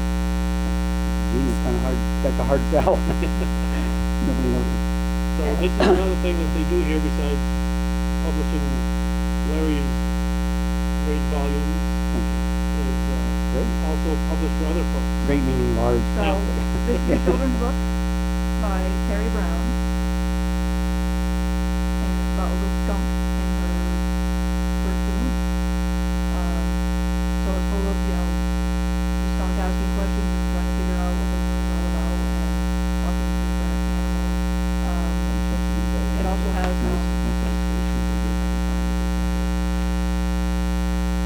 This would be a children's book. yes. Yep, and it is, it's a really cute little interesting book. It could be expensive to do hardcover and color, but it's There's a important, little picture. like when you're selling in the Adirondacks, you can get some pretty good sales because it has a local interest. So the author is Terry Brown, and then the artist, illustrator is Stacy Leonard. Terry Brown. I guess, yeah. So it's just a really nicely illustrated book and a cute story, and then in the back she does have she has like facts about skunks, What are they some selling? educational as well, and Yeah. then moon phases and constellations. So it's a cute story followed up with a little bit of education as well. So I think it stinks. it's pretty. Has a skunk playing now. I think so. Yeah, I got it. You can find it all that. Just the joke skunk, I think is what she was Yeah, getting at. I think the joke skunk. Yeah, there you go. Now you know more about this one than I do. Larry actually did this I don't for know. one of our historical reprints. Never seen that before.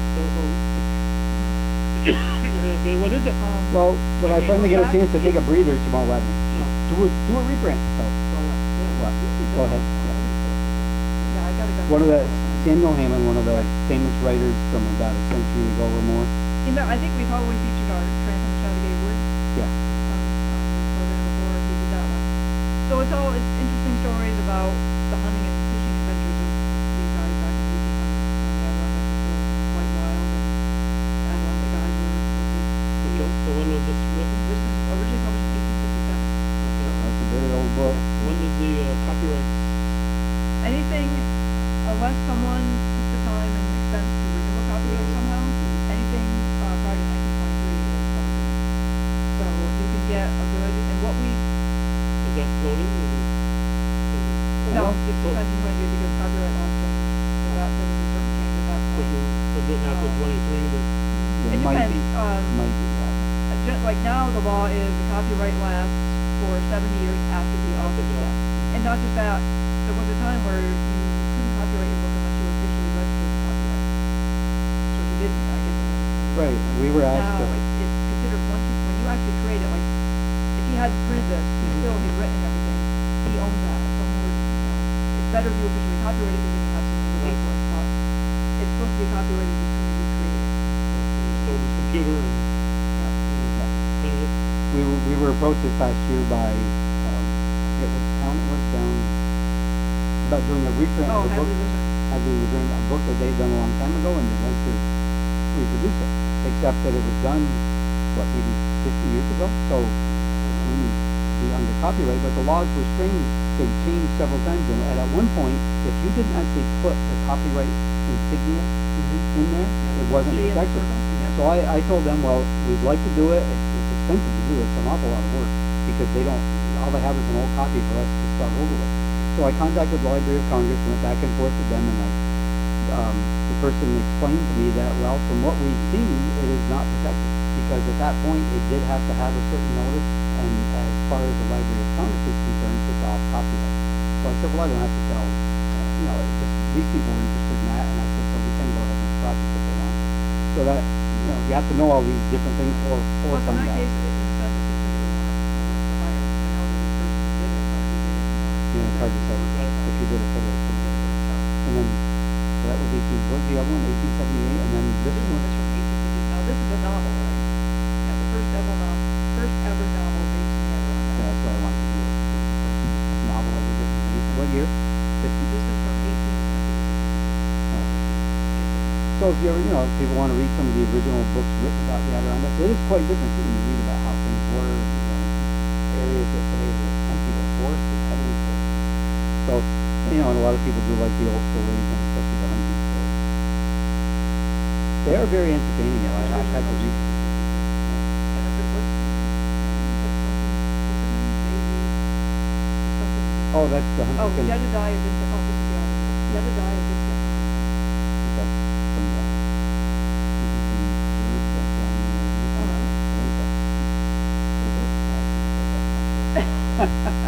That's not a fact. You're spreading fake news, Larry.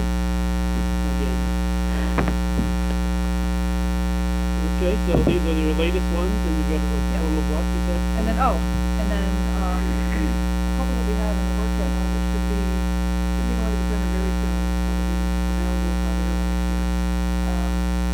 This is the proposed cover. Is the angle good enough? No, it's good and shiny. This is based in Upper Lake, New York. It's an author we published for before, and it's Carol King. And she works with a co-author in New York,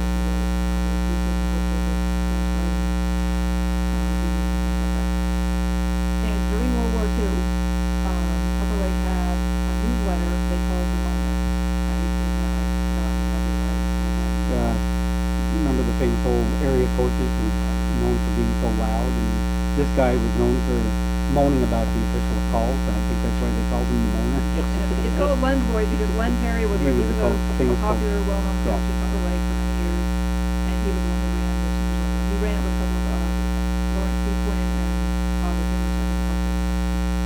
So what would happen is the men who went off to serve in World War II, they would write letters home to the Moaner. Where they, some of them were stateside, some of them took part in D-Day. I mean, they were all over the world. So they'd write home and talk about their experiences and where they were and stuff like that. And someone did think, fortunately, way back when, to at least save these letters. Right. I believe they eventually were in the hands of the editor Sam Saltzman. Not the Blue Mountain Lake Museum. Oh, Blue Mountain Lake Museum. Okay. Yeah. Well, what do they call it? Experience? I don't know. Oh, yes, it's called the Experience. Experience. Yeah. So they have them, and then eventually someone did digitize them. Mm-hmm. I believe it was, James Ellis approached Carol about transcribing them and putting them into a book. So, I don't know how long she's been working on this. I think it's something that took her a lot of time because it's a massive undertaking. All these letters written So, by the- not only did she transcribe all the letters, so she's got all these letters from these different men, but she went and did research on each man and got, like his bio, as much as she could find about, where he was born, his parents, his athletic career at high school, things like that. And then if she could to also find out what he did after the war. And she's from Upper Lake. Right. So she knows, so she knows, she obviously knows well the various prominent family members and things like that. So it's a really massive undertaking. She's got a huge, very detailed index. That's what's part of what's taking so long is she's got not just the names, but she wanted to make sure to mark each letter as well as where their bio comes in, maybe anything special, like if they were they took part in D-Day, if they were in a major battle, if they were wounded in And like she that. did a good job too as I was editing through it. She doesn't belabor it. She just gets right to the point. Tells a little bit about the guy and what he might have been feeling at the time, and then it leads, because she read the letter, so it leads into his letter, and then you'll get one from the priest or the coach responding, and it goes back and forth. It's really well done. And it lets you know a lot about what it was like, really like.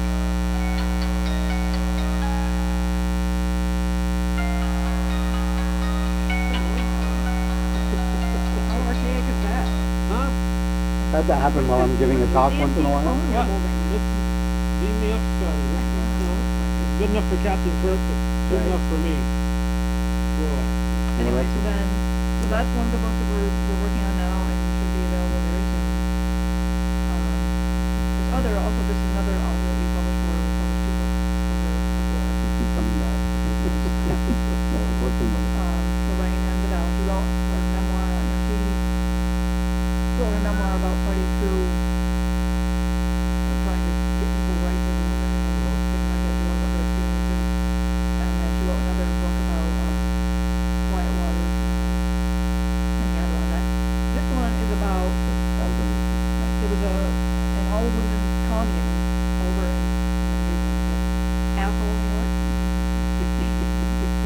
You got a good laugh with my mom when that came up, asshole. All right, we're gonna take a break right now. This person doesn't want to reach me. Okay. Okay, so we're still talking about a woman's place. Woman's place. And you weren't listening when you said, Athol. It was okay? located, it was Asshole. located in Athol, New York. ATHOL. Yep, well, just make sure to spell it for me.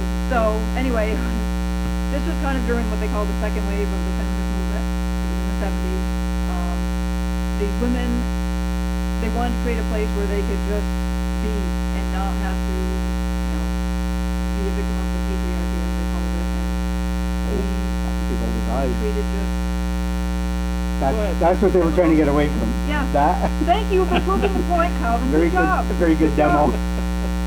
But, Continue. they were tired, like, there was one woman in particular who, she was married, and the marriage had been going pretty well, but then they started having children, and at one point she wanted to go back to school and get an education and possibly have some sort of career. Well, her husband did not like that. He wanted her totally dependent on him and childlike and all that. And so, what was wrong with her wanting to pursue something of her own? She was still being a good mom and everything, but she wanted something of her own, and he didn't like that. So it was a lot of women with those kinds of stories where they were just tired of being held down and not being able to do anything but be, mom and housewife and keep cooking bottle that sort of thing. So it was really, I didn't know the place had existed, so I thought it was really interesting story. I believe it was open from 74 to 82, and Lorraine did visit there herself, at least once. A lot of famous people. Yeah, yeah, and they actually held, because they bought the place, but then they had to maintain it, so they had to hold fundraisers, so they hold, like, these gala events, and sometimes they hold events all the way down in New York City to raise money to maintain the place. So she just wanted to write about it, and she actually got in touch with a lot of the women who lived there or visited there. They had a big reunion this past September. So as she was writing the book, that she brought all that together herself, I guess. So it's a really interesting story, and something that, This is in the works. yes, that we're Yeah, it's actually, almost done. yeah, I actually just finished laying, I got 4 chapters, I just finished laying out chapter 3, and she okayed it, so I'm moving on to chapter 4, so we're hoping we're going to get that. But a lot of the women she's dealing with, they're meeting with them and talking, and they had one of the famous women activists from that period died not long ago. Yoko Ono and people like Yeah, that were all gathered at the funeral. So they all get to know each other and they all support each other. So it was quite the unusual thing back then. Okay, so we haven't really emphasized the website.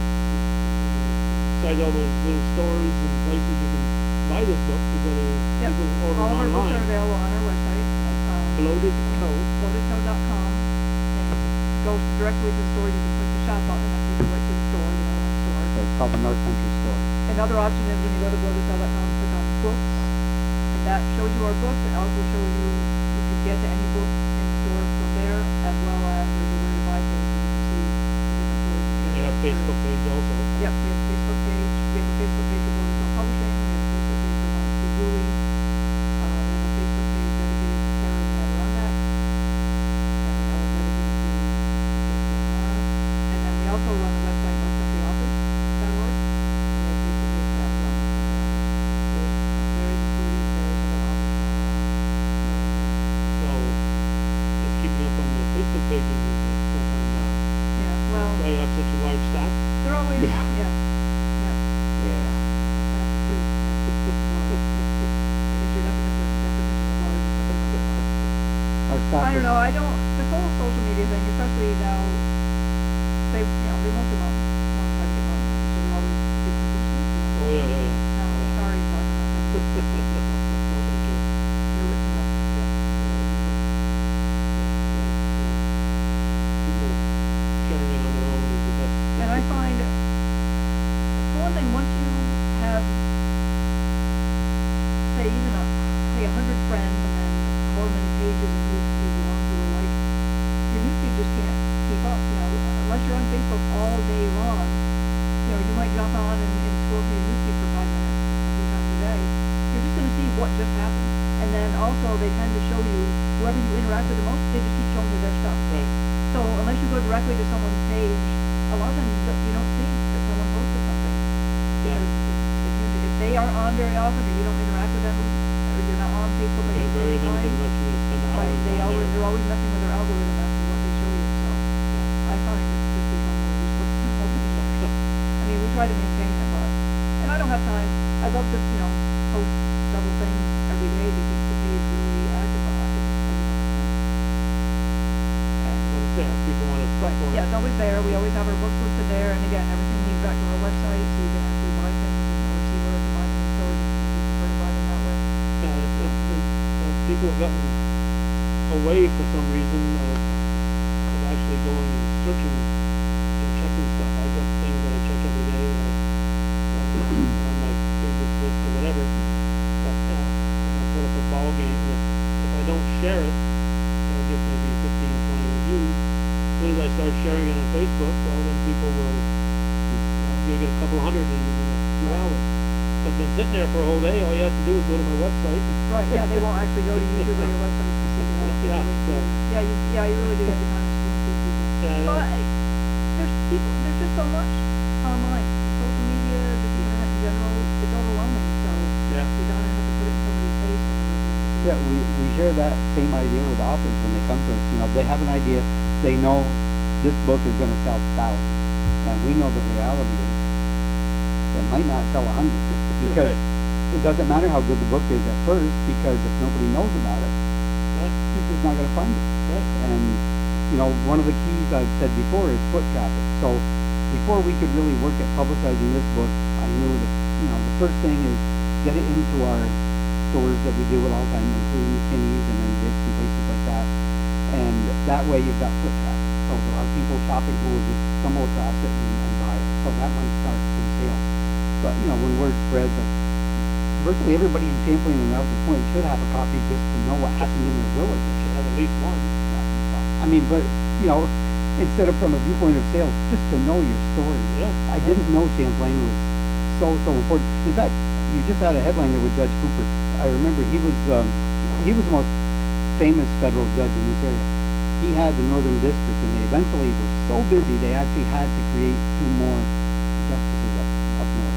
But at one point, I provide the statistics on this, the annual thing, and New York, the upper district, I think they called it the Northern District, it was based in Albany and then in Syracuse, had more arrests and fines than the entire rest of the state. It was the highest in the entire United States.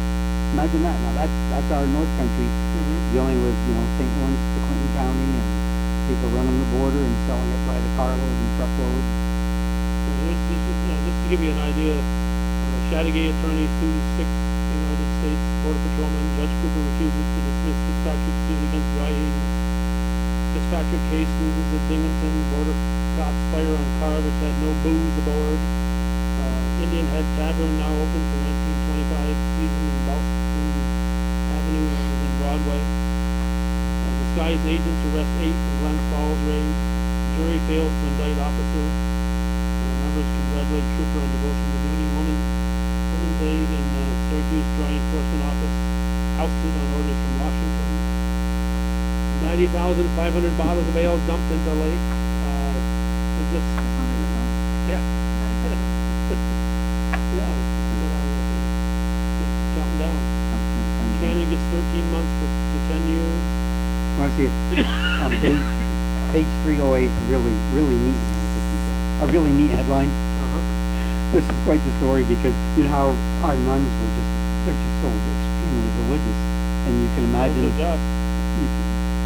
you can imagine this happening when they pulled up at the border and they had a flat. The officers heard that. A nun wouldn't say that. Place to have a blowout. That's what the nun said. So the officers were immediately suspicious. This can't be nuns. None of them would say hell of a place.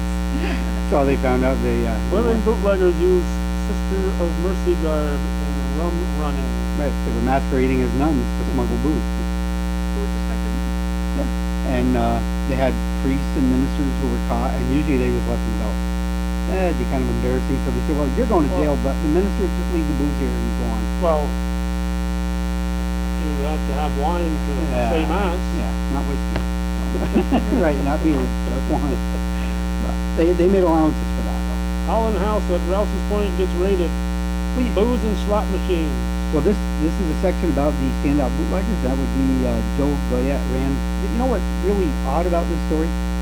The guy in charge of the Northern District at the time was Henry Holland, owner of the Holland House.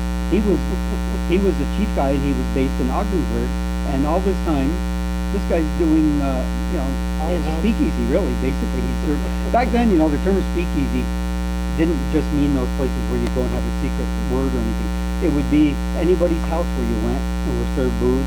A lot of them I detail up here. There was a tailor shop in Malone. There were barber shops. There were stores of all kinds that had a place in the back. So they had their own speakeasy built in. Nearly $1 million in fines imposed by Judge Cooper. All these headlines and more can be found inside this 400 and many pages here? 472 total. 472. You'll tell us down here. 462. 461 and a half, is it? No, you don't have that. Books have blank pages. That's just part of them. 462 and a half. When you do a book, your beginning of the chapter is on the right, so you might have a blank page, so you don't subtract that from the Oh, page. okay. We still need to get that paper in print, And hardcover. Yes. Did you only go hardcover? You don't have any soft covers available? Just hardcover. Just hardcover. Very That's good. expensive. That wasn't Larry that time. That was me knocking on the book. Bullets, Booze, Bootleggers and Beer, the story of Prohibition in the northern New York, Part 1, Volume 1. And can I add that it does cover from the capital region, roughly to Oswego, and all the way north to the border. So I have a lot in here on Albany, Saratoga, Troy, because the face of Prohibition was a bit different down there. They were, first of all, getting a lot of smuggled booze from up north, but there were also a lot of people opening breweries that were shut down, operating them illegally, and they might produce like 50,000 bottles a week, and they're selling to local bars. And Plattsburgh and other areas were also providing local establishments down there. So it was a bit different. There was a lot of highway robbery down there, and a lot of breweries operating. Up here was more people operating their stills and did a lot of smuggling, and a lot of shooting, and a lot of dangerous stuff. Big time. They were big time crooks up here. So, major criminals from New York City and Boston and Albany who came up here and eventually tried to elbow their way in. I'll be covering more of that in volume 2. Al Capone, I'm sure, had influence beyond Chicago. So, But, a lot of people like to, they wish Capone was here, but we had Lucky Luciano and the actual formation of the Mafia. Nobody was messing with them. They ran this place. So a lot of them had actually connections to the border, especially because you had Saratoga, a very popular place with people from New York City. And the two most famous prohibition agents in all the United States were Izzy and Mo. These guys have done books about them, all sorts of things. They operated for several summers in Albany and especially Saratoga. So I've got a lot of coverage of what they did down there. They came up maybe almost as far as Glens Falls, and they were famous for going undercover. They would disguise all the time. They'd go in and pretend they're plumbers or something, and then arrest you. So I have a lot of their stories. I have a lot of speakeasy coverage because it was very important. That's where famous restaurants were actually booze emporiums too, things like that. It's all part of the business. yeah, what I like about this type of book is that you can read a chapter, and it's not like you're reading a novel where you're Right, not a subject. so I start reading a novel and I can't get away from the darn thing, and it's just completely here. I can read a chapter or 2 or 5 and put it down, and then a day later or a week later or whatever, come back and read some more. And I don't need, it's not a continuation, but it's not a continuation story in a novel. Right. So The that's- annual review is within itself each year. Right. Other than that, because it's chronological, but other than that, yes, you can just, I picked it up last night and I flipped it open and it said, oh yeah, I don't know if they pronounce it Perron, Churubusco, something Parent, spelled Parent, but I still know it's French, it's Perron. And it was one of the funny or humorous stories or unusual where I think the guy was 43 years old and he was arrested with a partner. His partner was their son had just turned 13. So they had a few teenage bootleggers. Some of them were driving, actually. Yeah. There you go, when they were 8, 7. So yeah, there's different stories like that. You can just pick it up and read them, and I broke them down individually so that people could do that. So it's a lot of reading, but again, you haven't got to feel you can't put it down once you pick it up. You read a little bit and then get back to it reading again, because you may have forgotten what you read in the beginning, it's only 62.5 pages. Like it's an education, I'll say that. Amazing. And volume 2 will be roughly the same size you're thinking, obviously you won't have the, Be about the same size, same basic layout, I believe. Would only make sense, because it should be one huge volume. It's not. well, yeah. I think this has got, War and Peace. yeah, I think the Garrow book, a book like this, I look at it and I see that's about 60,000, maybe 65,000 words, and I think this is about 250,000. So, because, you know, we made it bigger, and went with 2 columns, text, it's easier to read that way on a wide page. Do you remember far enough back, I just had to write a letter to the editor of the first Republican before election day, and I had to keep it under 300 words. And you look back to when you're in school, and the teacher says, write 25 words. You know, a little chapter here on something. 25 words, I thought we were finding 25 words, you know. Yeah. Not him, his teachers would say, oh, write like an 8-page paper. The teacher would like a 7-page I literally did that. I didn't realize that. Like you some do a getting book good report, grades, and they the book won't report read would be it. longer than the book. Almost. 120-page book and without an 80-page report. But hey, I was under the book. Not me, if the teacher said write a 6 to 8 page paper, here's your 6-page paper. Done. 25 words. Yeah. 25. And you make sure that no contractions, like instead of don't, That do is not, do not, yeah. Not Larry. You guys are awful. And you say, Lawrence P. Gooley, that's 3 words. Yeah. Well, the truth is, I've told Jill I'll take something that's, I said, man, I got it down to 4,000 words, so I'm going to go through and edit it. And I come out with like 4,080. I added 80 somehow. Yeah, I should add this. So, yeah. Well, so he does the same when he gives us talks. He'll say, yeah, talk for an hour. He'll go for an hour. And then he'll come down here and rehearse. Oh, it took an hour and a half. I got to cut some. So he's working on it. Comes down.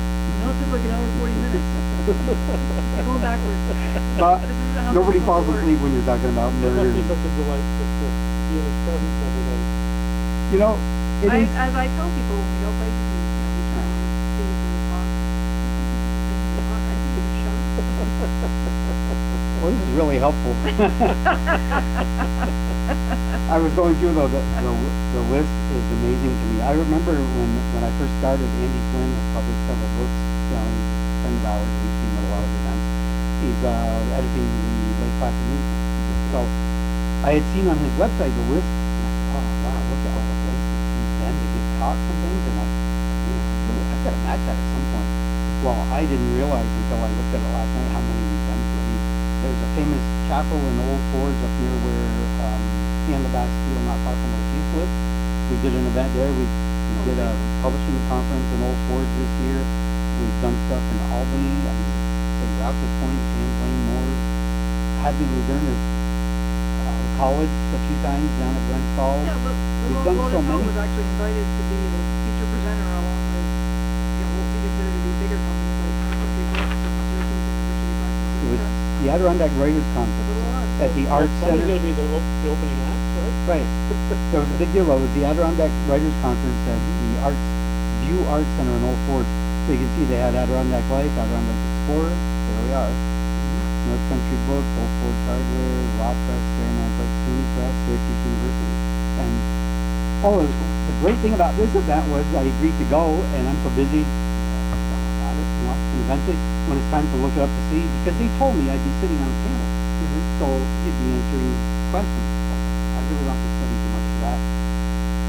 2 days before, I look at it and I see Lawrence P. Gooley will be presenting. Will be a featured presenter. A featured presenter. Well, that's nice to find out. I didn't have anything ready, so that was a busy day and a half to make something up. And you know what's really amazing about it? We got done, and everything I thought went pretty well, didn't it? And we met. Yeah. Good job. We met a guy. I can't even pronounce his name. First I see Mazua is how I pronounce it. N-Z-U-A. He's from Cameroon. And we met him, and I didn't know anything about him at the time, but he took our card and he was interested in possibly working with us. We didn't think anything of this. We usually, sometimes we get paid for going, sometimes we don't, and this one we didn't, right? I don't think we did get anything. We just agreed to attend. Well, month or two later, he gets in touch, and right now I'm editing his book. And what an amazing story of the obstacles you overcome as a poor little boy in Cameroon, and eventually makes it to the United States, getting an education and everything. It's just, so anyway, we're working on that for him now, and I think he's going to use it to go back and help people who, the odds against him are so incredible. But he's a really, really smart guy at the end. But any obstacle is just nothing. Just knock it aside and keep going. Absolutely. Yep. We had a list here of 700 items you want to talk about. Have we covered them all? I think we did I like was- 692 maybe. There were We had some pages you want to talk about. well, no, if you want to show images, the KKK, you know, they were up in this area recruiting in the 1920s because the KKK is not just against black people. They hated Catholics, criminals, big time on criminals. So they posted a notice in there. This vedette thing. I printed the notice in the book, page 172, and they warned him because they were against criminals. They actually posted that sign to Alex Bodette. Alex Bodette and others, bootleggers and lawbreakers of Champlain must stop. You are all known, and where the law falls, we begin. KKK. Yeah, they threatened him actually. So there was that type of thing going on up here. There were. Now imagine if you were a black Catholic bootlegger, how much they would have gone after you. Yeah, they did. It's embarrassing. They recruited a lot of people up here. At a place in St. Lawrence County, they had over 1,000 people show up recruiting them. But St. Lawrence County, but not Clinton. well, they had. Or Edmonton. They do have followers Which one everywhere. were you born? You were born in which county were you from? Washington. No, Washington. But when they were recruiting in Glens Falls, they were actually chased out and there were rocks thrown at them and everything. So there's two sides to the story. But you know, the state eventually, pretty much at the end, kicked them out because of the evil they were doing. You know, you know, what were you thinking coming up north if you didn't like criminals during Prohibition and Catholics? We're full of criminals. And Yeah. Catholics and Christians, especially Catholics, they're all over the place up here, so you're in the wrong area. But that's the kind of thing they did. They'd actually threaten people. Well, there you go. You want to find criminals, you go the way criminals are. Some county. All right, so we got 2 hours there, probably. Just about there. 2 hours of Just getting started. just be back in half an hour. We're gonna let them have lunch. We're gonna come back and do 3 more hours. 3 hours of Lawrence P. I made that mistake calling him Larry. Correct me next time. If I show up next time and call him Larry, stop me right away. Yeah, please. Hey, by the way, I have other names for him, but they on the wouldn't be cover, that's that appropriate. armored car they were going to have. Oh, at the end of armored book. car. You have to buy the book. Or go to the website. You can see the cover on the website. Yeah. Bloated Toe, T-O-E toe, not the toe that's bloated up. That's publishing company. And you can see the 403 books that they've published so far. Yeah, thereabouts. Just about. Give or take. Just About very, 90 to rough. 403. Say roughly. Anywhere between 80 and 403, somewhere. Somewhere in there. Somewhere in that vicinity. And you'll find several books. Fred and Fake News Calendar. That's why I'm here. All right, and you might even find some others that you might find interesting. So, Got loads of good stuff. so Bloated Toe, Lawrence P. and Jill here at Skylar Falls.